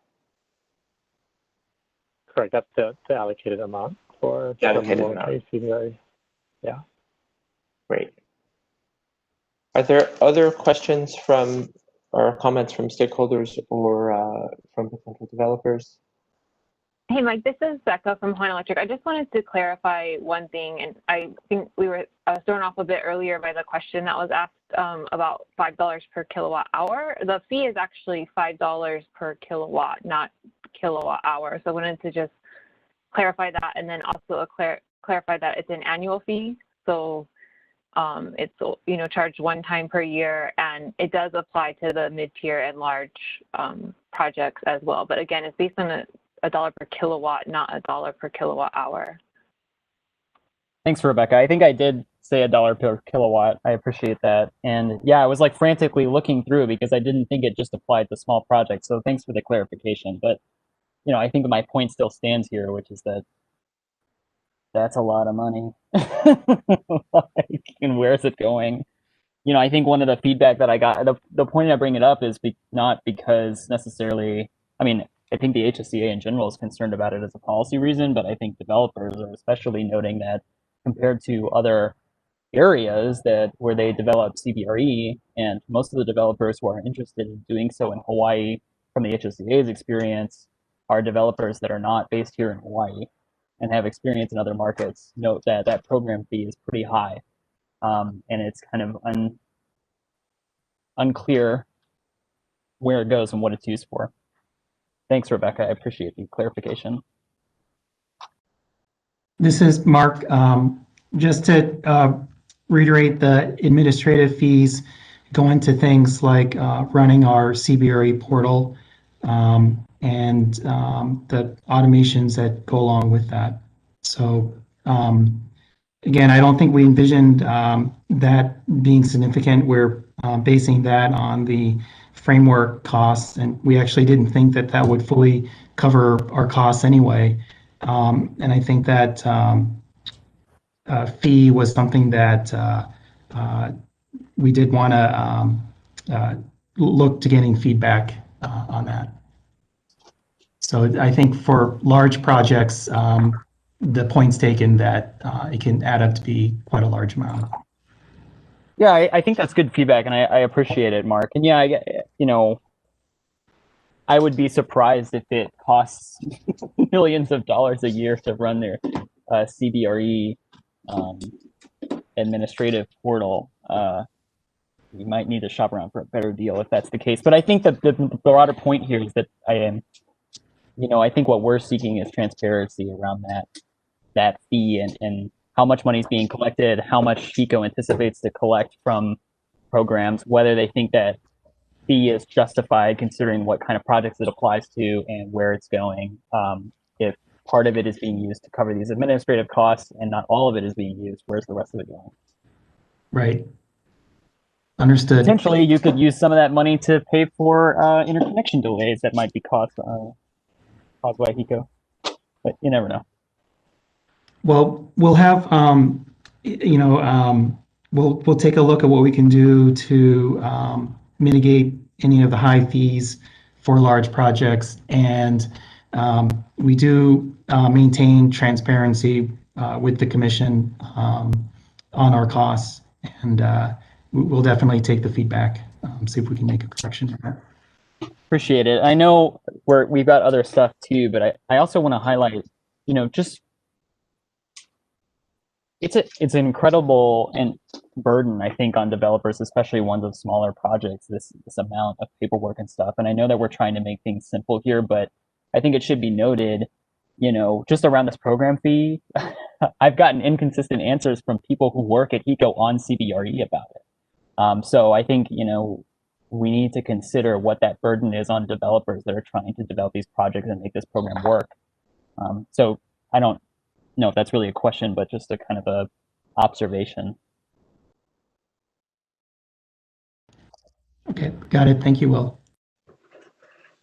So this is Ryan McCauley. If I could sort of put in for Mark, just feedback on the mid-tier side. And I think with the work we've done so far, that we thought and Will for the two, that the program fees, just to give some feedback, we thought were pretty reasonable for the scope of service provided in the portal. There's probably still some work to do on it. But another question sort of related to that is, and I didn't see it in the RFP or how it's structured, was there a consideration, or maybe it's contained somewhere else, on being able to use GEMS or on-bill financing potentially in the CBRE program as a vehicle for some of the efficiency that can come into the back end? We have considered that. The one thing is making sure that CBRE is set up as an eligible technology in a GEMS program.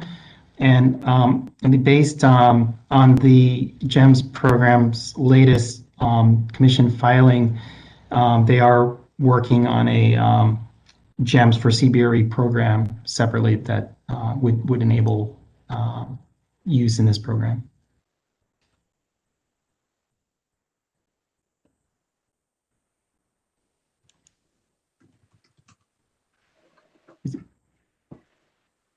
Did I answer the question? Yep, we're good. Thank you.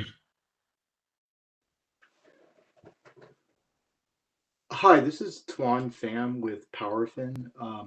We filed some public comments a few days ago on the 26th, and just been following the CBRE as well as some other dockets. And from my observations, based on the discussion and what's been expressed through the filings as well as on today's technical conference is that there seems to be some frustration in understanding how all of this works, how CBRE works. Probably because of the reams of documentation that have been filed. I think it's been challenging for most people to understand what's going on. Or at least I've had difficulty understanding it. Our organization has. And really, at the end of the day, I mean, it seems like price, value, competition. They're really having a difficult time, finding their way to the Hawaiian market. And I guess one comment is that, with regard to the PUC, and this is reflected in our comments from the other day, is that really flexibility upon consideration of proposals, I think is something that will be necessary given how complicated CBRE is, how it's been contemplated to be, and really some level of simplification would be greatly appreciated. But I do have one question: is there a single concise document that simply summarizes the economics of how this works for the subscriber organizations and for the retail customers? This is Mark Wong with Hawaiian Electric. That topic has come up internally. We recognize that it is a complicated program, and more towards the presentation that we have later about our outreach plans, is that we are looking at developing a program guide to help subscriber organizations sort of navigate the tariff and program design. Just because as we reach out to subscriber organizations who may be interested, that's really going to be the next questions they have. And we're just looking at some simple information that we can provide. But we're really not looking to fully create an economic plan or anything like that for subscriber organizations, just a way to describe the program. Yeah, just an elegant description of how this works, because yeah, if you're talking to developers, it's with the assumption that developers are sophisticated, or at least those who have developed community solar projects elsewhere, and they're struggling with understanding how this works, then I just don't really see how it could be possible for your, Joe public to be able to understand how it works. And so their concerns about, ultimately the retail marketability of this and the appeal of it, which I think has already been reflected in some of the comments, but I think it would go a long way to helping overall with the marketability of the program, through some sort of simplification. Got it. Thank you. Thank you for the feedback. Yeah, you're welcome. Hi, this is Shelley. I think those are really good points. And I just want to point out that kind of where we're at in the docket has been a culmination of probably years on the design. And there's been decisions made along the way. And so at this stage, we haven't kind of repackaged it for actual marketing for SOs yet, because we're still waiting to determine what the final decision is going to be on what the program will look like.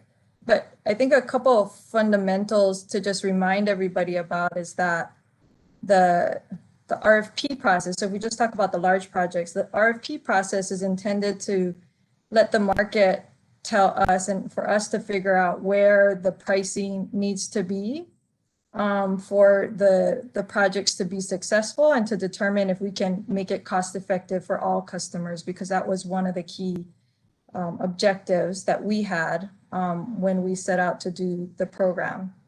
And then the other thing was that it was decided both through stakeholders and I believe the PUC that we wanted to let the SOs determine what each program would look like, or what each specific project terms would look like for customers, and not dictate that.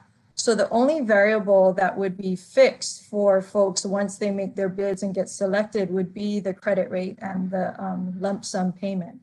All other variables would be determined by the SO.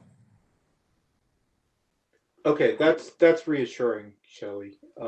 It's just, you know, you're looking at all of this documentation and it looks like you have to show up on said date at said time with, you know, XYZ, you know, requirements, and it is a bit frustrating, but your comments, you know, overarching comments are appreciated. So overall, I'll just take that as, you know, some flexibility and some creativity, you know, would be appreciated by the parties in consideration of the proposals and RFPs. And, you know, as we've discussed here, there are some minimum requirements that we put forth that we think help ensure that we achieve the spirit of the original statute for CBRE. And those are all things that we put out to get feedback on along the way in the docket, and we've tried to incorporate that feedback throughout. Okay, all right. Well, thank you, Shelley.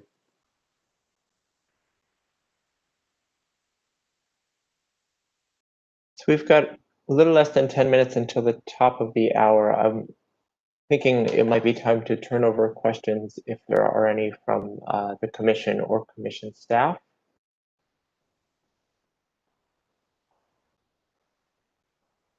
Hi, Mike. I have a quick question. This is Anand Samtani. If you guys can go to slide 14 about the levelized benefit. Can you expand on that one component on the ability to provide service, that component? You know, for instance, is there a numeric range or how is it calculated, determined?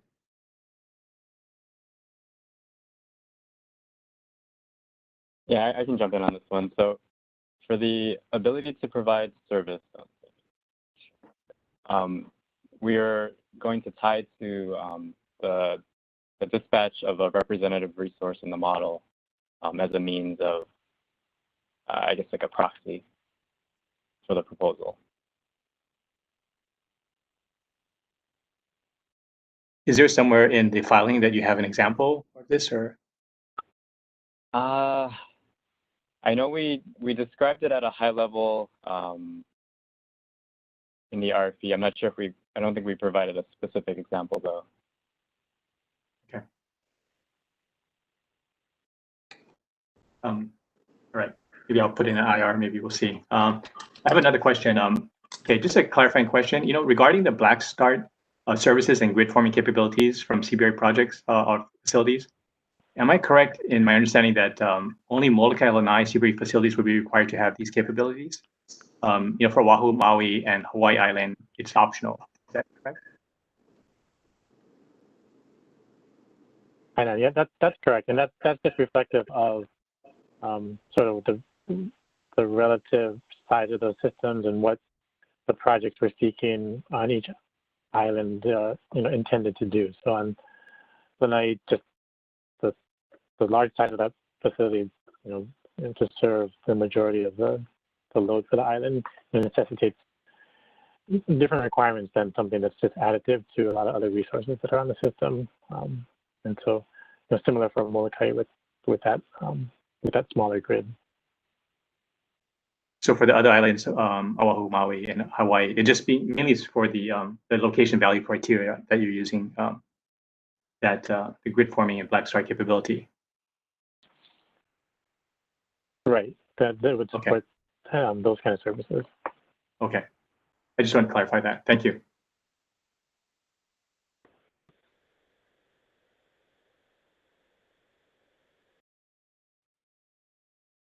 Other questions from the commission or the CBRE staff?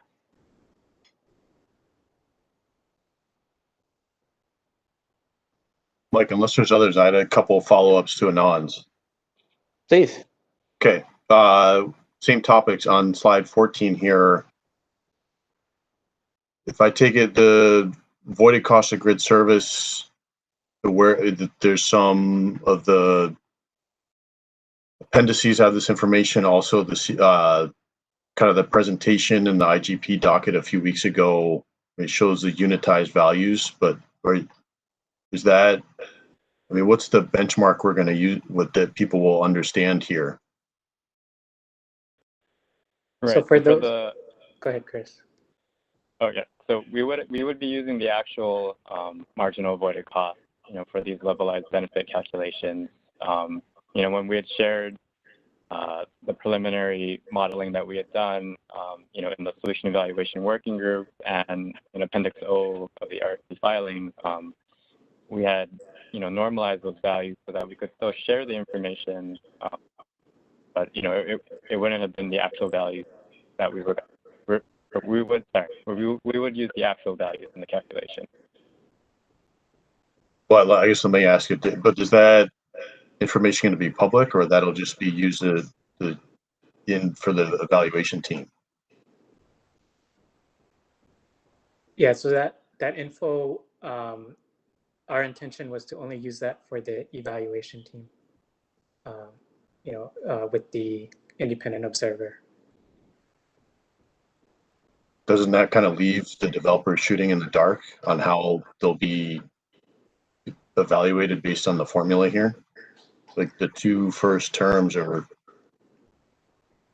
they're not going to have much insight into what that looks like. Yeah, I guess, I mean, it depends whether, we, I think that's a question that is up for debate a lot, whether value of services get disclosed, depending on how, which side for competitive reasons you would want to or not want to disclose that type of information. But I guess I would say, Mark, we haven't even seen that information. We've seen representative presentations. So, I mean, how we seem to be tying ourselves to a process and results that are still early days, meaning maybe we're tying the evaluation process here to preliminary work in another docket. Yeah, I think what our initial objective was to, take the methodologies proposed in IGP and start, putting them to use, so that, to the extent that we learn from these methods or make adjustments, we can make those adjustments as we do more procurements. But that was, the initial intent. I mean, there's probably things we can do, in terms of having the reference cases or whatever. We could, like file those or bring those with the under protective order with the IO or. But at least, yeah, I mean, our initial position was that we wouldn't disclose the value of services. Okay, but there's not even a real clear understanding of how that modeling and evaluation's been done. I mean, there's been no kind of, again, from what I've seen, it's all been preliminary. And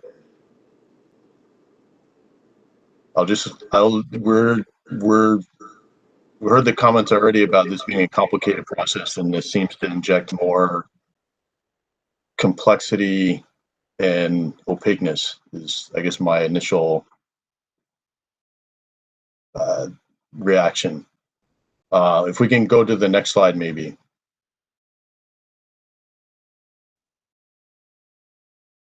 I thought it was this was discussed in the prior conference when this the second large bullet on requirements for grid forming and black start capability, particularly the black start capabilities. That, I mean, if we're looking at these as, or I guess in my head I had the view that these projects may be proposed in what the city and counties called resilience hubs, other government community facilities. Requiring black start capability seems to be a pretty high bar.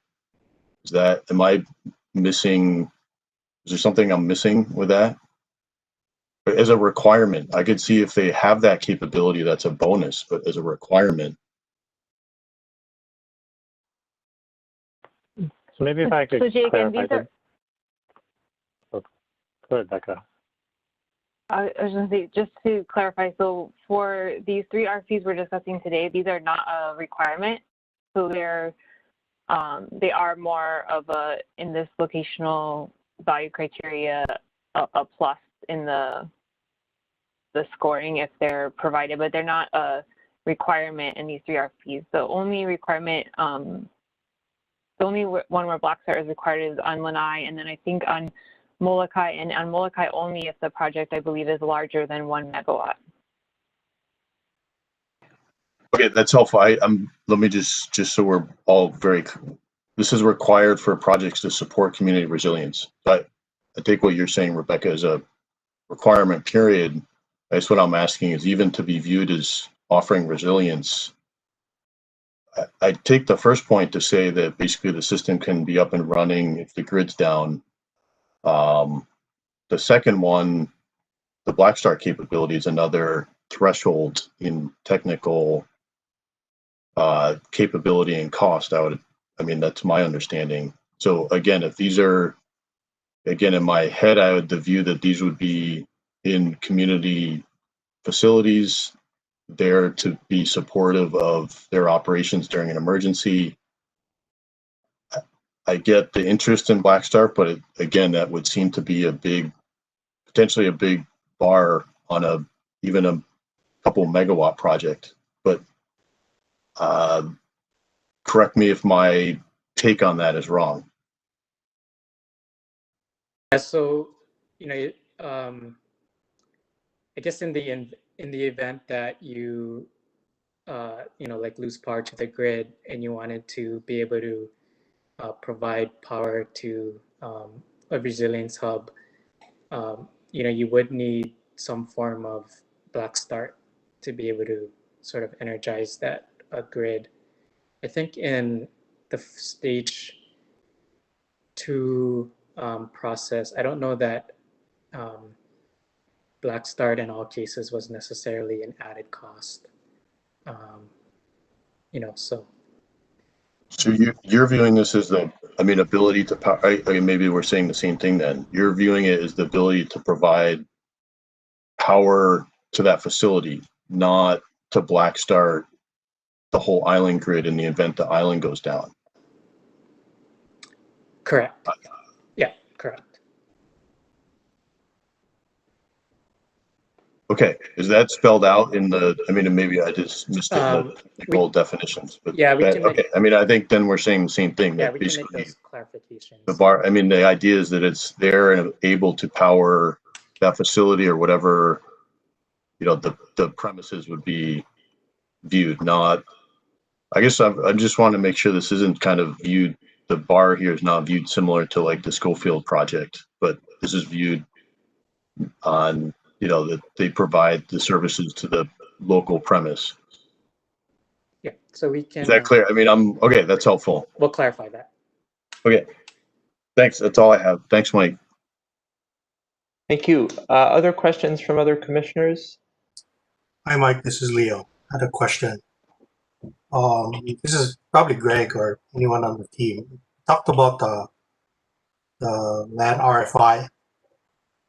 You can correct me if I misunderstood. So that land RFI has willing landowners that might be able to host a project on their lands or rooftops or whatever. Am I correct from that? That's correct. Okay, yeah, so how locked in are those guys? Like say, right, I'm a landowner, I say, yeah, you come to me, yeah, okay, I'm willing to do it. But at some point, right, during this process, I say, hey, there's a higher and best use that I can look towards using my land for. So I pull out, right? Can they do that anytime along the way? We're not taking any, we're not involved with any subsequent discussions between landowners and potential, developers.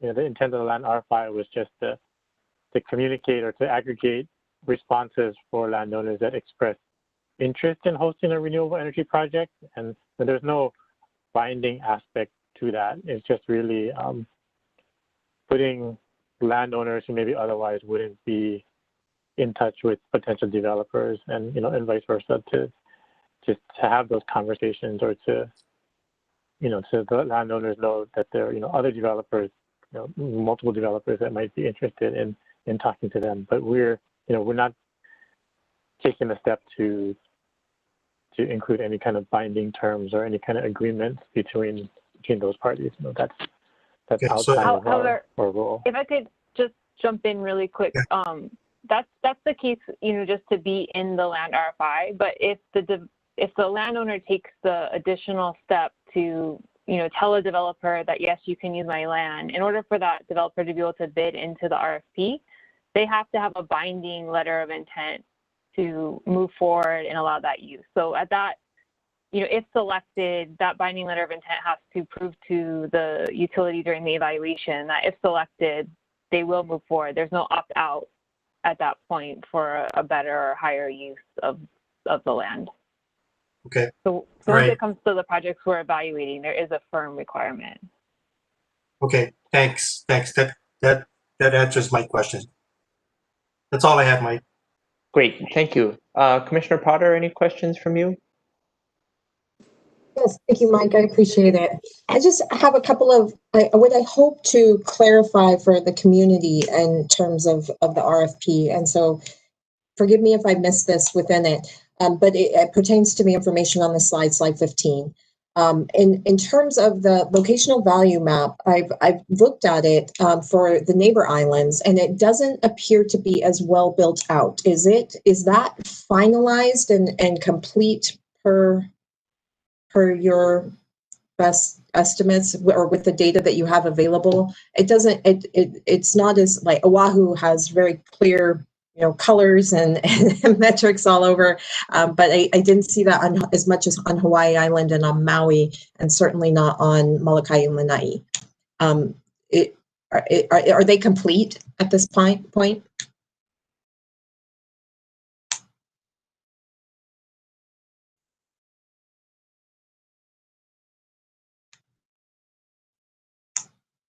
Sorry, I'll defer to Mark and the planning folks about where they are in development. That first part of the question is what complete?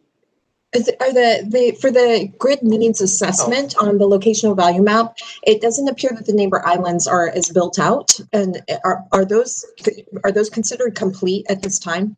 So yeah, for Maui and Hawaii Island, so far they didn't have as many needs identified currently. We're always working through that, but at this time, those were the ones that we identified in terms of where we expect needing more like distribution capacity. Okay.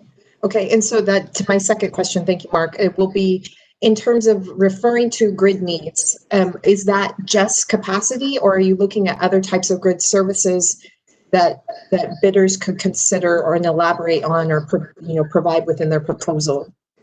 So for what's on LVM, it's just the distribution grid needs. So primarily, distribution capacity service, or the distribution capacity service during a contingency. And that's what's on LVM. In terms of the other grid needs at the system level, like regulation and frequency and energy capacity, those are provided in Appendix O. Excellent. Okay, great. So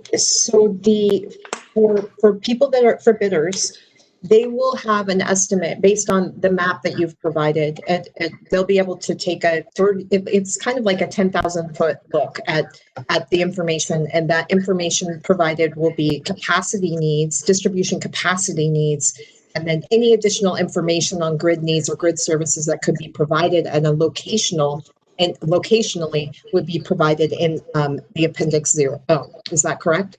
Not Yeah, zero, that's but correct. Yeah. okay. Yeah. Okay. So the Great.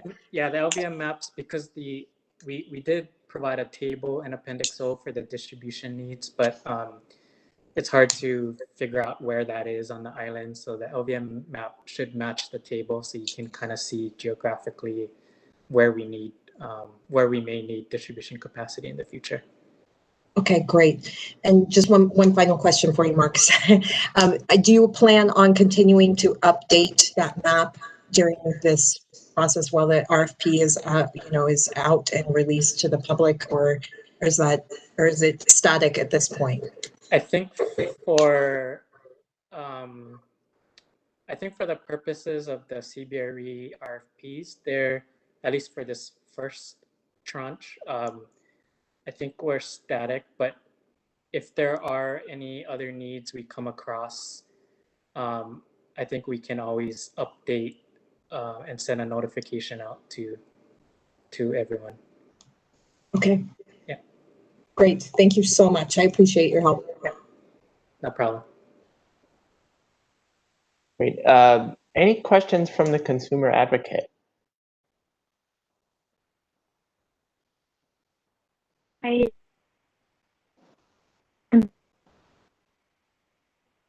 About the price and non-price criteria for evaluating projects. And I understand that HECO will give preference to projects that will reserve a certain amount that will be dedicated to LMI customers, but it's not required in this round of RFPs. Are there any other price, non-price evaluation other than that? Are there any other measures that the companies will put in place beyond price, non-price evaluations to encourage proposals with project capacity dedicated to LMI customers?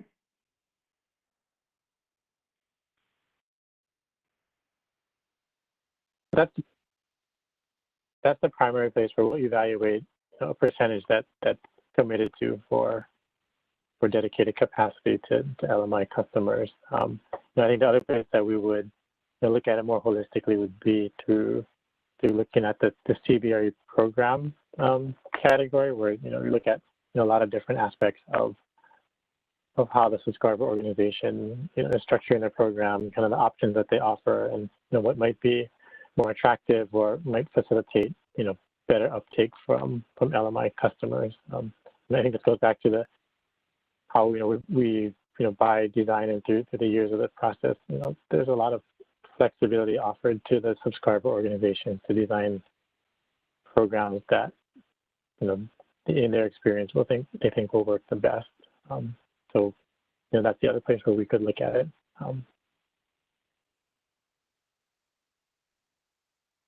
I have another question also related to the non-price price evaluation. This has to do with the subscriber retention plan that was mentioned on today's presentation. I'd like to know how the companies will be evaluating that.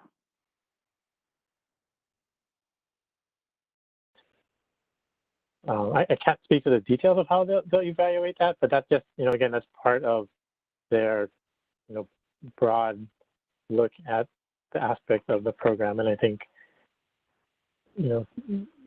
looking at the offerings against each other and with their subject matter expertise, they'll make evaluations on what's more beneficial or relatively less beneficial. But I don't have details, and details of the evaluation are not we share that with the independent observer, and we've worked that out in advance, but we don't share the scoring metrics to that level of detail. Okay. So I have one final question. I noticed that there is a new requirement for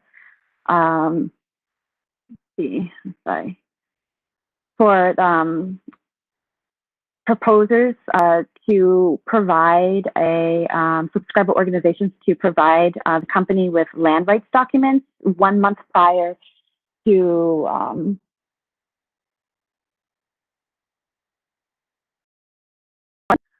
I'd like to know why that was included as an additional component to the PPA? And does this have anything to do with companies encountering issues regarding site control where a project was not able to begin construction due to a proposer landowner conflict that negated any kind of executed binding letters or MOUs, et cetera, or a similar document like that from prior RFPs?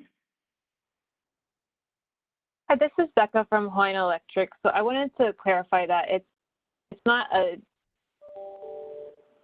a new requirement. It was more of a clarification. So as part of site control, bidders have been able to provide either a binding letter of intent or binding option agreement. And then in our PPs, we've always said that they have to, complete their land rights agreements, through a formal lease or, in addition, maybe there's an easement or something that they hadn't received yet, which isn't required necessarily upfront for certain, like the transmission pathway or something. So that the clarification was just to put a date around the final kind of timeline for when that needs to be accomplished prior to construction. But it was always required prior to construction. There just wasn't the time frame, so it was just to provide more clarity. Okay, thank you. Oh, and if I could add one more question, this is Reen. On the Waena property, just kind of noting, as was mentioned in the presentation, that it was offered before, I think in the RFP or the 2017, the phase 1 and phase 2 dockets.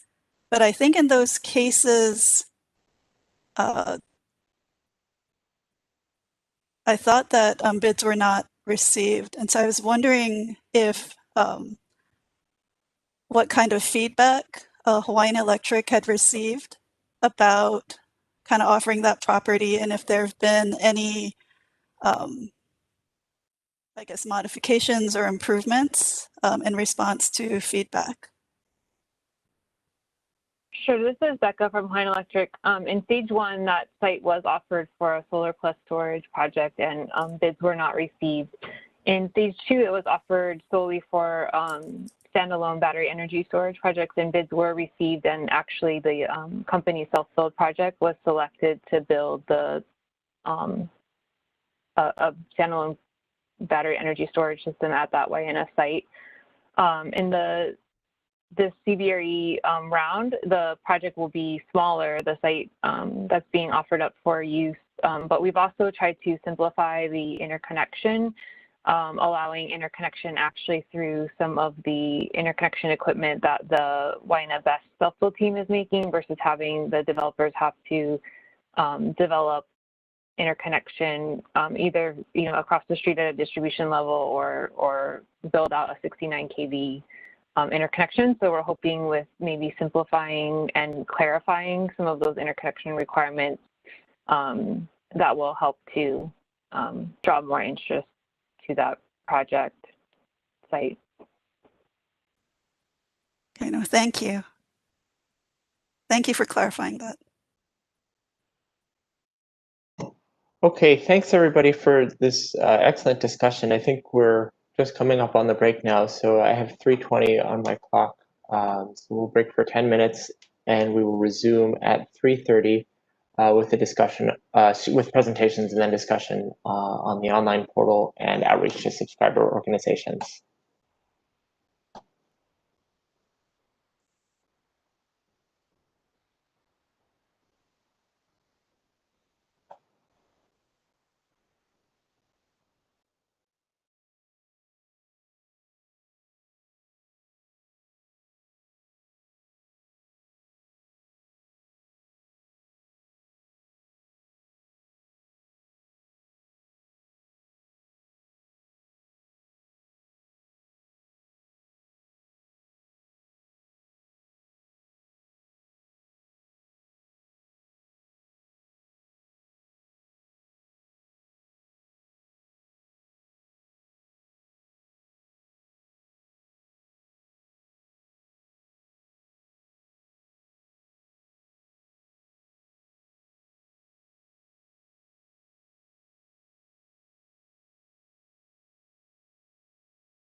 Okay, folks, I have 3:30.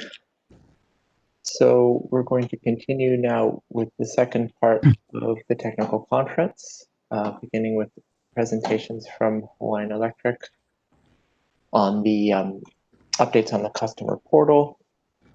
And I will turn that over to, I think it's Mark. Yeah. Hi, Mike. Thank you. This is Mark Wong with Hawaiian Electric. I'm going to bring up my presentation here. But as I'm doing that, I am the manager for the Customer Energy Resources Area Community and Commercial Programs, which includes the Community-Based Renewable Program. And I'm here to give you an update on the online portal and our outreach and communications plan. So let me just, sorry, get there. So the CBRE portal has been a ongoing effort and includes a number of different components. So I wanted to walk through that real quick, kind of walking backwards. So on the left-hand side, you can see the items that we've completed, and the most latest thing that has been completed is the subscriber organization application intake, and that was completed on October 15th, so about 2 weeks ago. This is specific to small projects, and we'll explain later on how applications will be processed in phase 2. The other item that was completed, and this was back on July 25th, was the subscriber organization portal and the customer portal. So I believe we've provided screenshots of that in previous technical conferences. And we also did a demo of it in April of this year. So that has been completed. And also as part of that is the monthly bill and credit reconciliation process that also went live on July 25th. And that's really our back-end system that enables bill credits to be applied to customer bills in both phase 1 and phase 2. Some of the things that you can do with what we've completed is for small projects in terms of applications in phase 2. You'll see in a subsequent screenshot that subscriber organizations can come in and set up, register, get all their information together in terms of what their project is and system components and such, and be able to receive automatic notifications through the system as they progress their application through the process.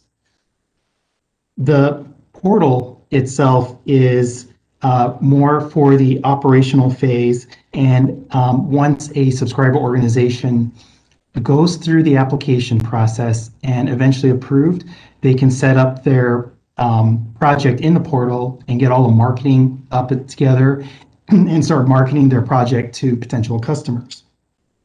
And then customers can go into the portal and without creating a login ID, they can see all the available projects that are out there.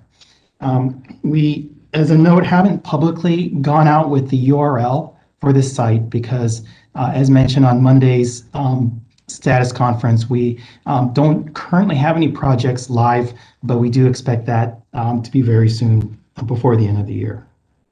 But once a customer goes into the portal and they find their project and they go through the enrollment process and a selection of a project, they can then become a subscriber and then be able to set up their subscription in the portal. So that's the completed items, and in the middle column is in progress. And once the subscriber organization application for small projects goes through its period of review and approval, and if necessary, the compensable credit rate procurement process, if we exceed the capacity for the island location of that project or of that procurement period, it'll go through a normal Rule 14H review, similar to other types of CER and DER applications. So what we're doing is we found an opportunity to automate the technical review And we're currently in a what we call a blueprinting session where we're creating the requirements and setting up to do the design and implementation of that review period, anticipating that we'll get a large volume of small projects, and this will enable us to process those more efficiently. And then we are appreciative of the many items of feedback we've received formally and informally for the portal. And what we did is what is completed and what is largely in progress was per order and framework. And what we want to do in the theme of the framework is to continue to improve and enhance the portal to make it better. And so your feedback has been helpful, and we are planning to do those enhancements in later phases and releases of the online portal. And I included just at a high level the customer portal enhancements. And once the program is approved for phase 2, we'll be able to complete the phase 2 enhancements to the portal to support that phase of the program. And we are also looking at further integrations with Hawaiian Electric systems to make a better customer experience. And so one of those is a single sign-on. So you could use a single sign-on for any of Hawaiian Electric's other services online. Just to give you a little idea of the timeline, we have been working on the CBRE customer enrollment and the subscriber organization portals since 2019. As mentioned, that concluded on July 25th. And then we've been working more recently on that subscriber organization intake, which I mentioned completed on October 15th. And we are in progress of sort of the second phase of that being ready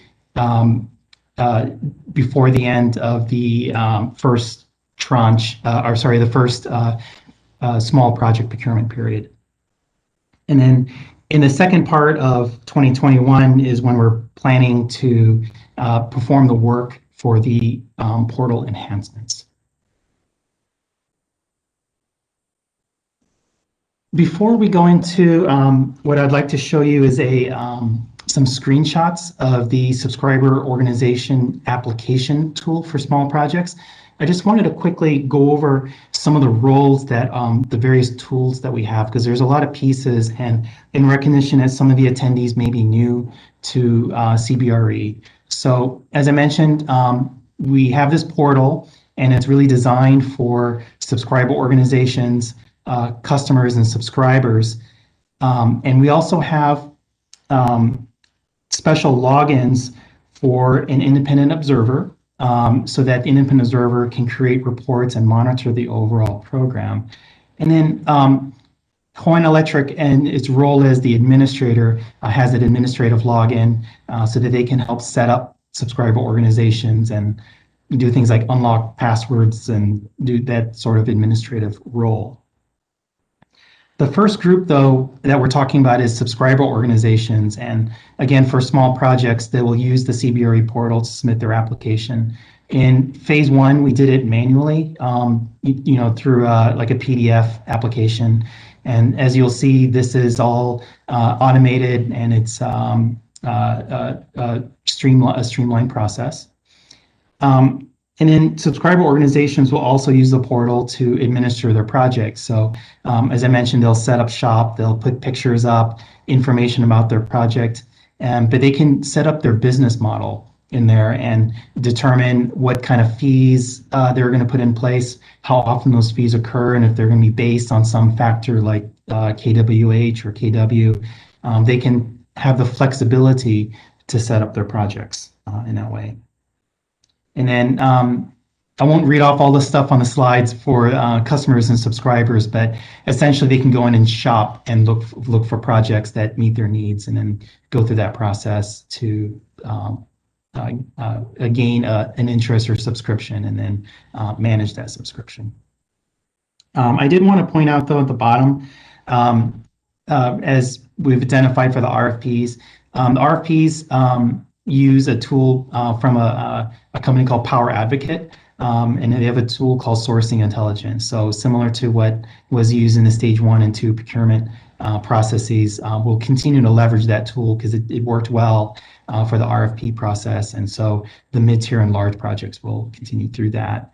And then once it goes through that process, we'll continue through interconnection as we do for a normal renewable energy project. So real quick is the process that we go through to get an application in. So once we have an approved program, then we'll open up the portal, and there will be a procurement period of 4 months as in our proposal, in which a subscriber organization can submit a small project. At the same time, we expect around the same time that the RFPs would go through the Power Advocate tool above greater than equal to 250 kW. But for a small project, what it would look like is go into the portal, and I'll show you a screenshot in a moment. You set up a registration, and we'll set you up. You'll create your own password and login credentials. And you'll go in and submit your application, filling in all the details, essentially the same information that we had in a typical project application. And then fees will be paid offline, so you could still mail in a check to pay for those fees. And then at that point, you would receive automatic notifications, emails, and you'll see a line of steps for where you are in the process. So there'll be transparency, date and timestamps, and all that kind of information will be transparent. And then it'll go through the utility review. We'll review your application for completeness. If there's some follow-up, and it's fairly typical that we will have questions and we'll need to work those out, the portal can work that out. Again, time stamping and recording interactions between parties, and then allow the subscriber organization to update their application and resubmit as needed. Other scenarios, if it's obviously approved, then the application will go to the next steps for further technical review and eventually contract signing and then project validation. And we did envision scenarios where certain things like site control or incomplete applications, if they can't be resolved, can be withdrawn or canceled through the portal as well. So next, I'm going to take you in and show you some screenshots of what the portal looks like. And I think we've shared this landing page. You would go to this URL. It's outside of Hawaiian Electric's main homepage. So subscriber organizations can link to this URL directly. They can create either, if you're interested in becoming a subscriber, if you look on the bottom right-hand corner, you can see you can create a new account as a subscriber. And one of the nice features in here is that it does check your eligibility. So you can check real quick to see if you're even eligible for the program, given our rules. And I think we had some questions around that design, and we will adapt the eligibility based on the program and whatever changes may come out of that. The next part is if you're a subscriber organization and you're interested, you can create an account, and I'll take you through the steps and what that looks like.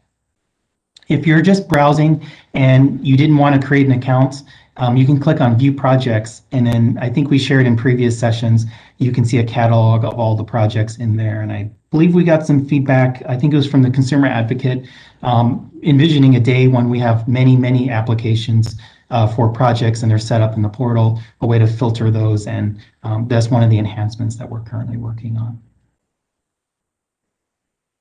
So I didn't include all of the screenshots because it's pretty extensive. So the objective is just kind of give you a look and feel and just a basic idea of how this works. And what you're seeing on here is basically a landing page when I'm a subscriber organization. And what I'm looking at here is the application window. So we envision that, definitely this is going to be at least 2 small project procurement windows, and it'll be different procurement windows for each island. And you'd be able to see those procurement periods in here, and what the total allotment is, and idea of what the application fees look like. And if you're a subscriber organization that's interested in having multiple projects, you can keep track of your applications in the My Applications section shown on the left. I wasn't going to go through every field on here, but I just wanted to point out that one of the things that you enter in for your project is the background information on it. So there's a series of steps. So we split up the screens to keep it sort of simple and contained to different categories. So you can select generator technology. Obviously solar PV is going to be the main one, but we can have other technologies in here as well. And just like our normal applications, you can put the mounting location, and these fields are dynamic. If you change the technology, the fields will automatically change. And they also do validation. So if you have fat fingers and you type in an A instead of a 1, the tool will automatically validate that for you. And then similar to the program, small projects for phase 2 does enable energy storage. So this allows you to enter in that information. And in this tool, it has flexibility. So if you have multiple different types of products and equipment to install, you can hit add, and you can kind of continually select and build like a bill of materials or a list of different pieces of equipment. And finally, we do require a number of different documents in our application process. So those can be submitted electronically here. It does a typical file upload, and it's stored on the portal for future reference. And this is a nice way to track the requirements of different documents that are needed. So it's like almost like a checklist that's on here, and we can have the flexibility to update this if needed. And then this slide here is showing the final step, one of the final steps, and that's creating a competitive credit rate procurement bid.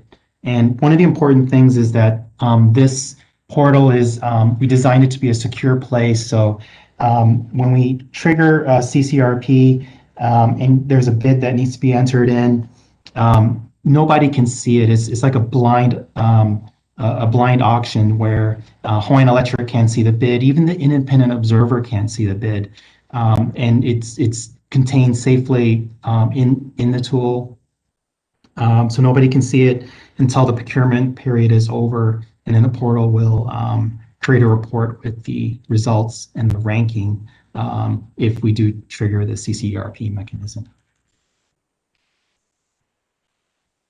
Okay. That was the conclusion of the online portal, and we are looking at next steps in general. We've communicated to phase 1 subscriber organizations, and we'll be working to set those up and looking for additional opportunities for folks to provide feedback on that tool. With that, I would like to switch gears a little bit and share with you our communications and outreach plan.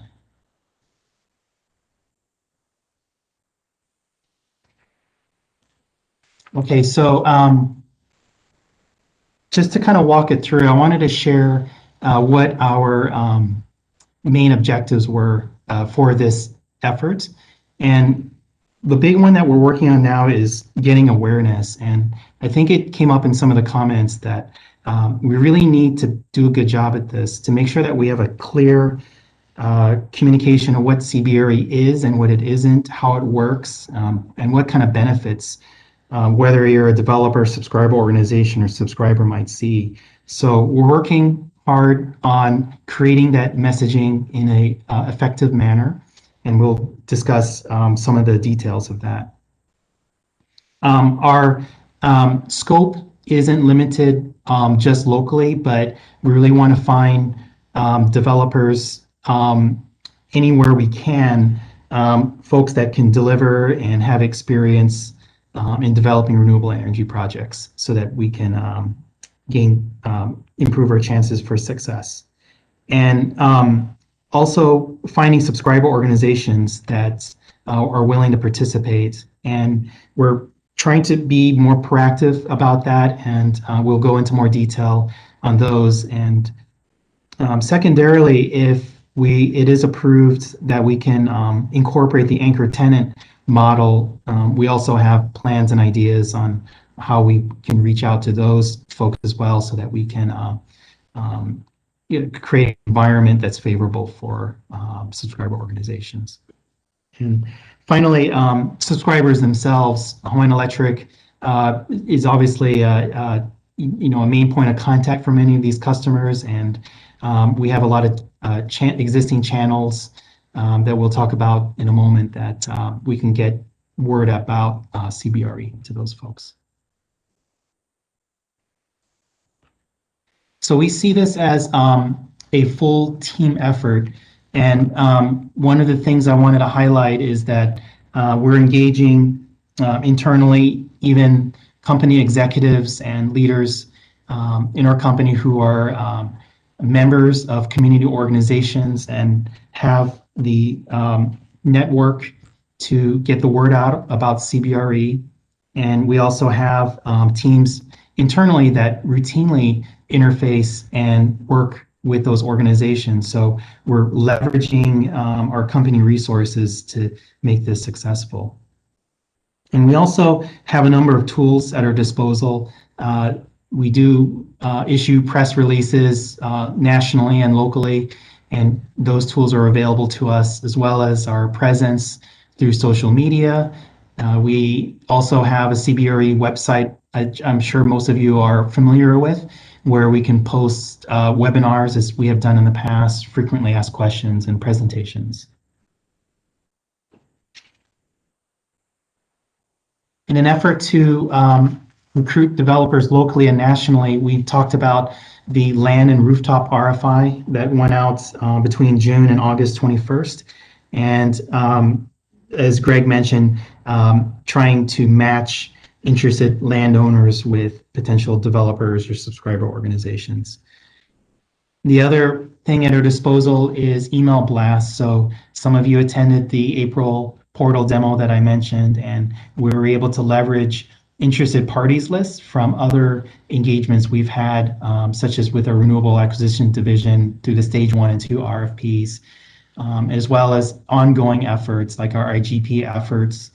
We have tools that our key accounts and small business divisions use to reach subscriber organizations and subscribers. My area, Customer Energy Resources, has contractor lists that we have access to, and generally getting information as we reach out and get networked with other organizations, and hopefully get involved with their mailing list so that we can spread even further to get the word out. But we're not limiting things just to email and sort of indirect communications.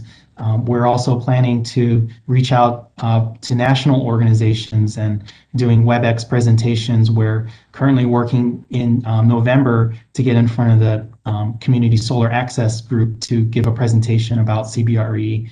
We're looking to do these live so that it's a little more personable, and we can, like in this forum, be able to answer questions and get feedback from other organizations. And as you can see, some other examples of organizations that Hawaiian Electric is very active in, SEPA, Rocky Mountain Institute, and others. And related to that, we also have options where we can advertise in a national organization, national publications like Utility Dive and others.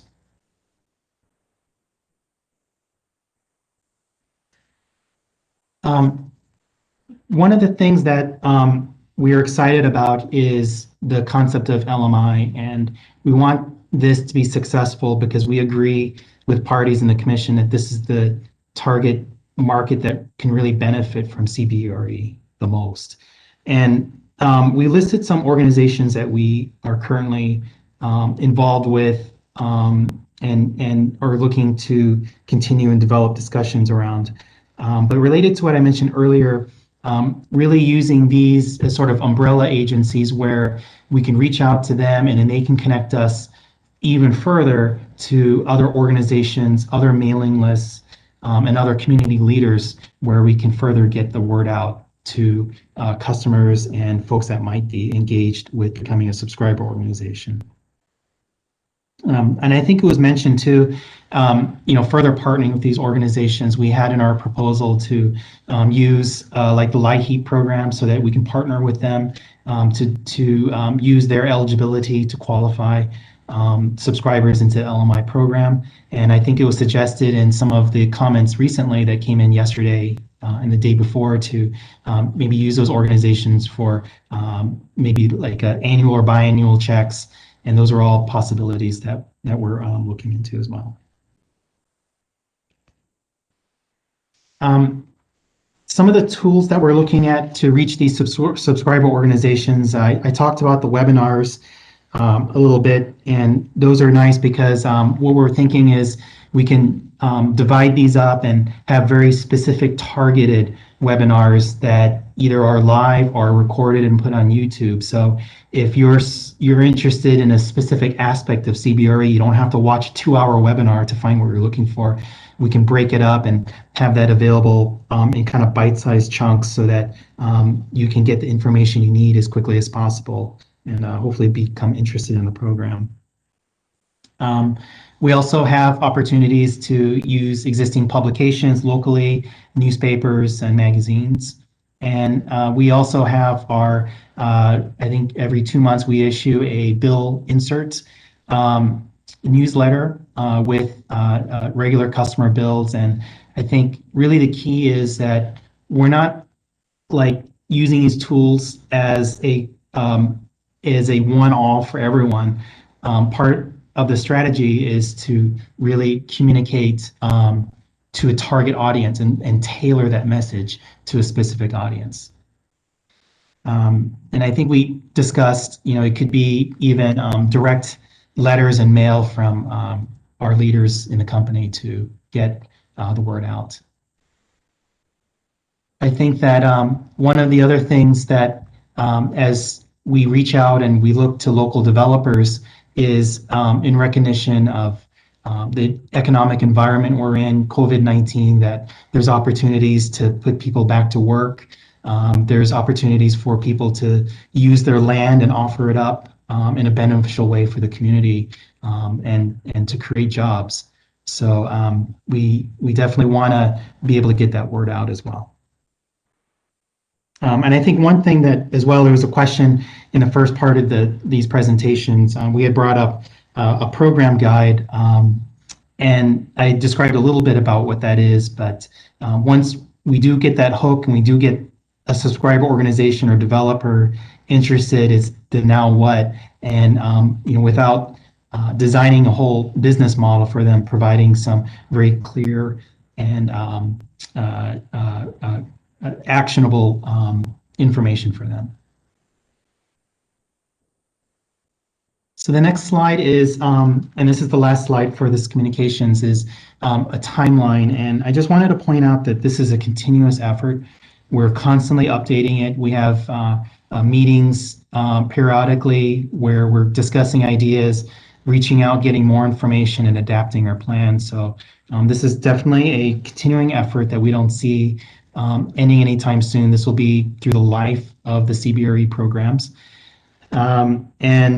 I just wanted to give you an idea of the things that we're working on. So in this timeline, and some of these timelines are going to extend out further as we improve and think of new things to do. But one of the important aspects and deliverables of the outreach program is to get collateral material. So we've developed one-pagers, and again, this is something that we're going to customize for target audiences. If you're a church or community organization, tailoring that message so that we can be more effective.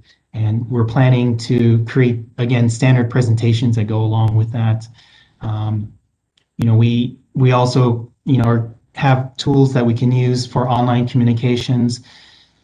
We have our CBRE portal that we just mentioned, that we can put information up there, whether it be pop up on RSS feed or just information just generally on the main page. And we also have our Hawaiian Electric homepage where we can leverage that. If someone's going to check their bill, they can see a link for other opportunities and other programs that they can sign up for.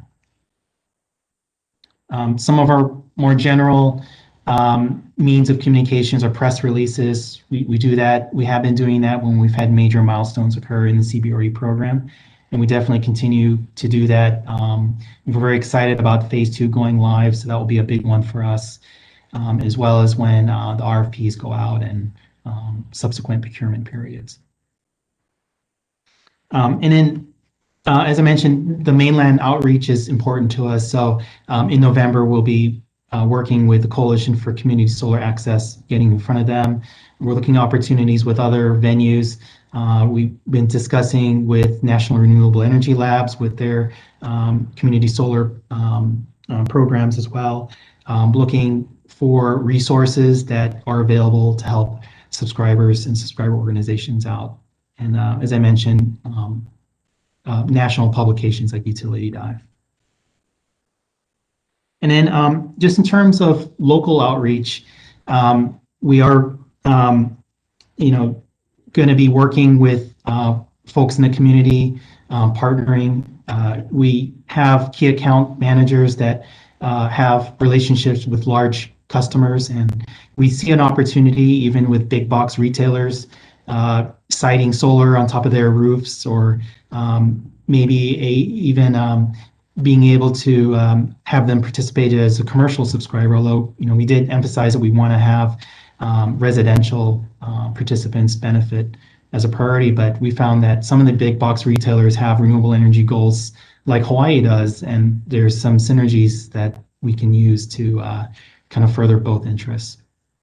And then I mentioned some of the community organizations that we've been talking with, and one of the big areas is LMI, and in themes with the anchor tenant, really looking to partner with government and housing authorities, and again, using their network. Either they're interested themselves in participating in the program or can help find opportunities for subscriber organizations.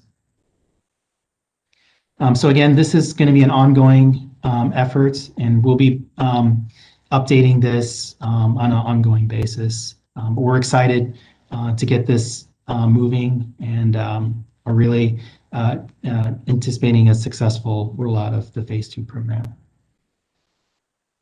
So that concludes my presentation for the online portal. I just did want to point out, I forgot to mention that the screenshots that I showed are still in a preliminary stage. It is developed, but we're continuing to improve that, and it's just a sample of what's in the tool. So I'd like to turn it back over to the Public Utilities Commission for the next part of this technical conference. Great, thank you, Mark.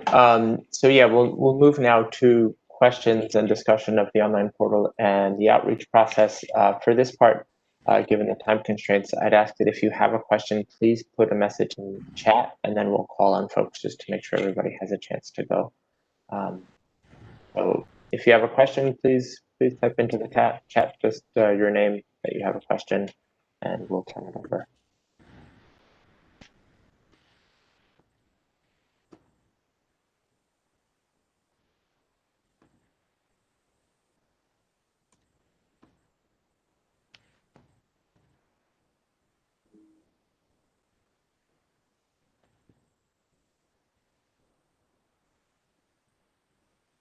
Okay, great. First question is from Eric Misbach. Apologize if I've butchered your name.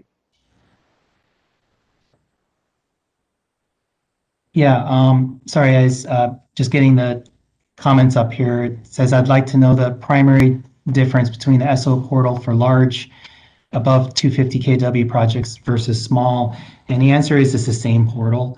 The small and large projects will use that operationally. The only difference is how you submit an application. So for large projects, it'll be through that Power Advocate tool, and then for small projects, it'll be the online portal, and really felt that those were the best matches for each type of procurement, because those tools, were optimized for those purposes. And once the small project application goes through, it'll be transferred in. Once everything's approved, it'll be transferred in as an actual operational project. So we have some efficiencies there and opportunities where data can't be misentered, so that'll be kind of a smooth transition internally in the portal. But if I understand the question, the eventual portal will be serving both small and large projects and any future types of projects that we have in the program.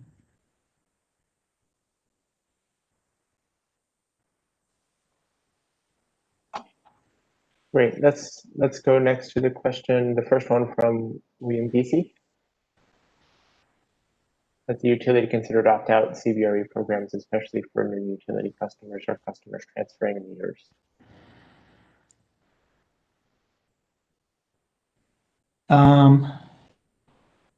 Utility. I don't know. Oh, go ahead. I can try and take a stab at this one. This is Lonnie Shinsato from Hawaiian Electric. Well, if I understand your question, I can clarify it if you want. But that would be great.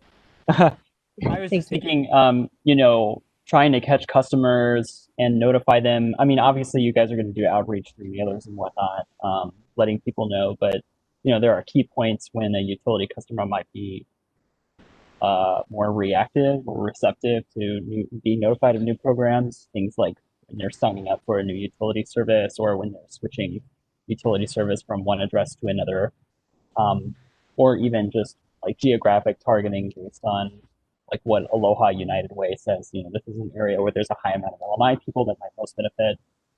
So thinking about, one, where you're going to target those folks, and two, whether the utility is considered like automatically signing people up for CBRE projects that they're going to save them money.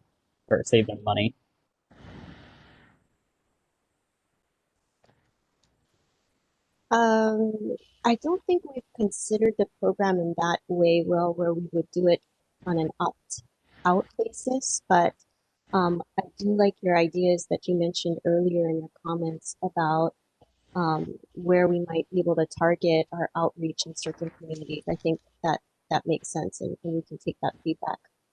We'll consider that. Thanks. Yeah, and I think that dovetails too into a question I had about, were there any lessons learned from other programs? Like, specifically, I'm thinking about TOU, right? You guys have a pilot TOU project where you have a certain number of subscribers, and like, how are they notified, and how have you applied those lessons to notifying new customers of a CBRE?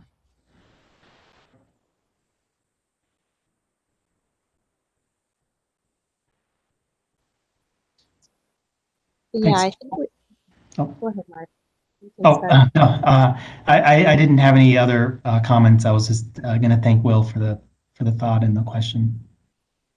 Yeah, no worries. That might not need a response unless you think of a clever one or something worth sharing. I know there's lots of comments. Well, I'll just tack on a general comment. I think we had a lot of outreach lessons learned from phase 1, and that's what really shaped our strategy for outreach for phase 2. And we've covered those lessons learned in a prior technical conference. Yeah. And,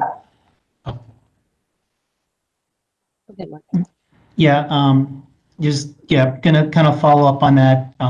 We did, and we continue to learn from phase 1. And I think I saw a note about if we've engaged with Hawaii Energy as a local partner. The answer is yes. We have met with them, described the CBRE program, and have some ideas to engage with them on that subject. And the list in the presentation slide's not inclusive. There are other organizations that we've reached out to as well.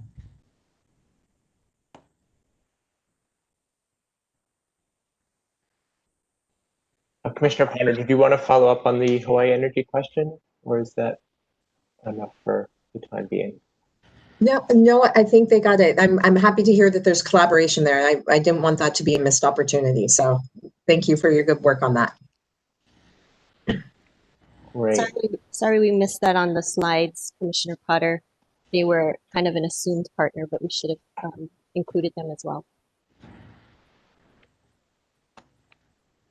So it looks like the next question we have is from Jack Shriver.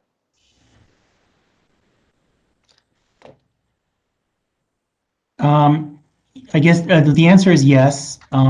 We've just come out of the portal development for the application intake for small projects, and we're wrapping up some of the work for our future enhancements, and we're in the process now of planning that portal engagement, and we'll be communicating publicly a dates or dates for that portal demonstration.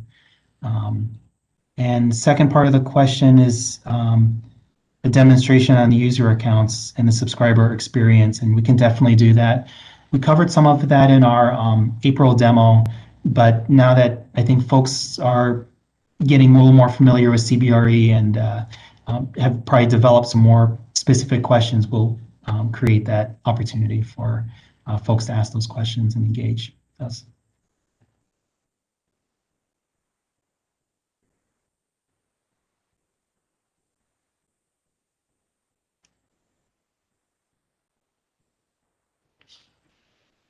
I guess I'll, oh, go ahead.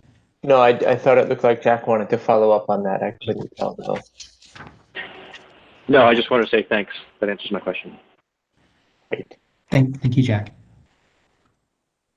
So next we've got a couple of questions from the Consumer Advocate, first from Michelle Daigle and then from Reem Kamita.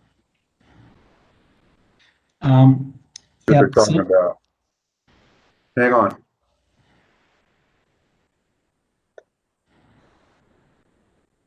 I wasn't sure if that was a comment, but in regards to the portal enhancements, let's see the compare projects. So that one is in our period that I think I had on my previous chart that showed it in the middle of next year, in the second half of next year. These sort of enhancements go through a formal process, as most IT projects do, where we go through and do a system design. We build it, we test it, we check security and all those sort of things. And to be cost effective, we do it in this controlled fashion. So we do anticipate that these features will be available at a time when we'll have more projects, and that filter and cross-compare feature would be well used.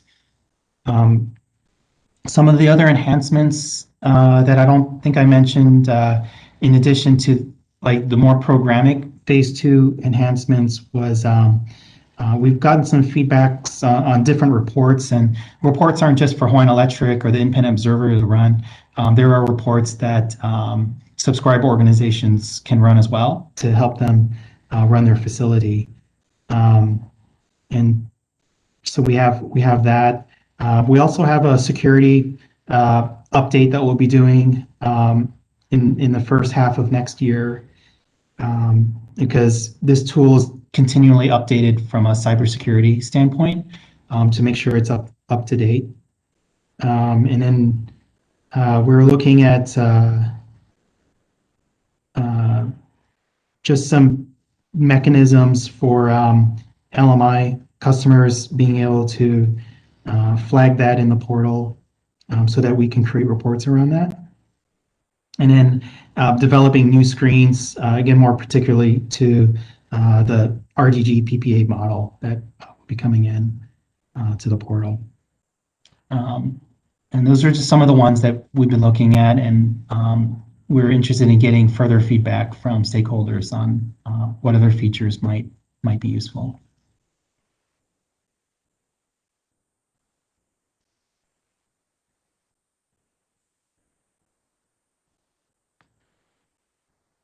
And Mark, it looks like there's a timing question as part of Reen's question about the portal enhancements. Yeah, so those enhancements, I think I mentioned, will be in the second half of next year when those are going to be coming online. But we do have a more immediate period where we're going to get that technical review feature for small project applications, and that's scheduled in the first quarter of next year. So there'll be some small enhancements that will come in that period as well. And once those are in, they'll be immediately available. Once it's tested and we go live with those features, it'll be immediately available either to subscribers or subscriber organizations. But in regards to the filtering and cross compare, that would be one of the ones that's in the second half of next year.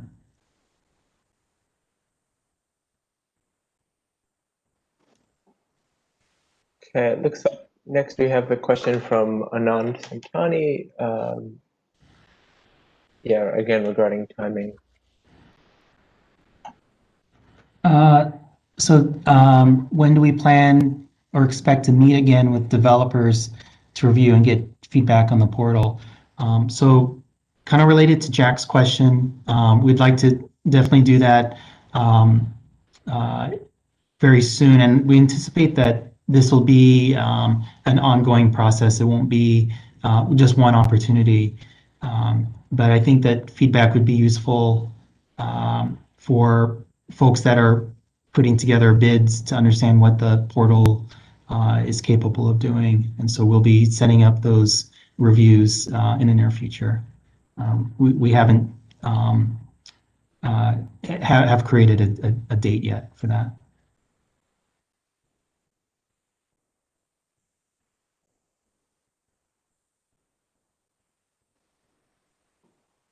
Looks like the last question I have on the list right now, although there is time for more. This is again from Reen, and I'm not sure if it was fully covered in response to Michelle's question. So will subscribers have access to the CBRE tariff and framework on the homepage when the portal goes live? Would that be considered enhancement? Yeah, that's definitely something that we want to do, and I think that can be done fairly soon. And I think that's one of the things that we're looking in the first quarter of next year is to have that available on the main page for potential subscribers to reference. And again, it's part of our outreach strategy is we don't want to just put links and here's the tariff and here's 100 pages you have to read through. We want to try to make this usable and anticipating the types of folks and what they may be interested in, trying to hone that in so that they can get the answers they need right away. So that's part of the strategy is to put an effective message on our page. And as mentioned, we're working to have that up in the first quarter of next year.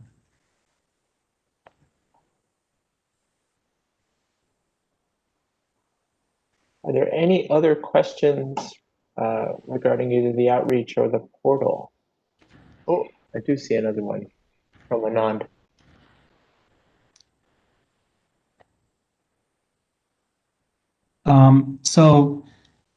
We do meet regularly with the independent observer, and we've provided a version of this presentation to the independent observer, and we have it as an agenda item to provide updates as we meet on a regular basis. So the plan will evolve, and we will share in there some of the things we've accomplished and achieved in the plan. So to answer the question, we do communicate this to the independent observer.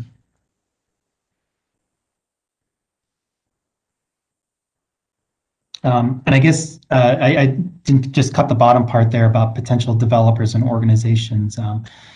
We do have a list. I think I mentioned it earlier. We used it when we outreach for our portal demo, and we have shared that with the independent observer as well. I think over 100 separate developers and organizations on that list.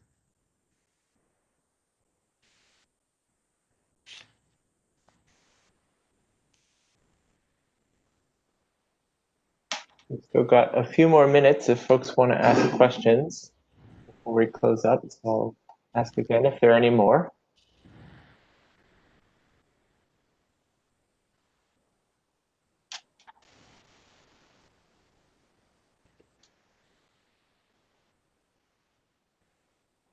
Going once. Oh. Going twice. Well, I suppose nobody would mind too much if we got a few extra minutes in their day. So I'm going to move to the final discussion here. Up that slide.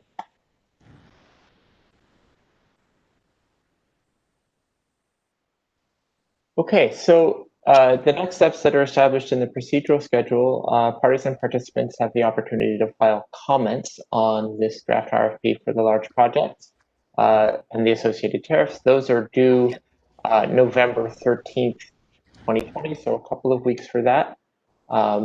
Based on those comments, the companies will file their final RFPs for the Tranche 1 Phase 2 large projects. That's due December 1st. And the commission will post the presentation slides. Those will go up on DMS. And also, please check our the CBRE webpage where we have all of our CBRE information. And that'll include links to this WebEx slides and all other important things for CBRE. But with that, again, I'd like to thank all of our presenters and everybody who participated in the discussion. I think it was very informative and helpful, and hopefully will lead to very good comments and good revised RFPs. So with that, thank you everybody for attending.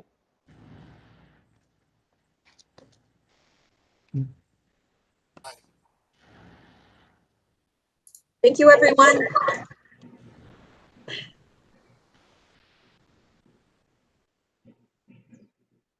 Thank you. Thank you. Thank you.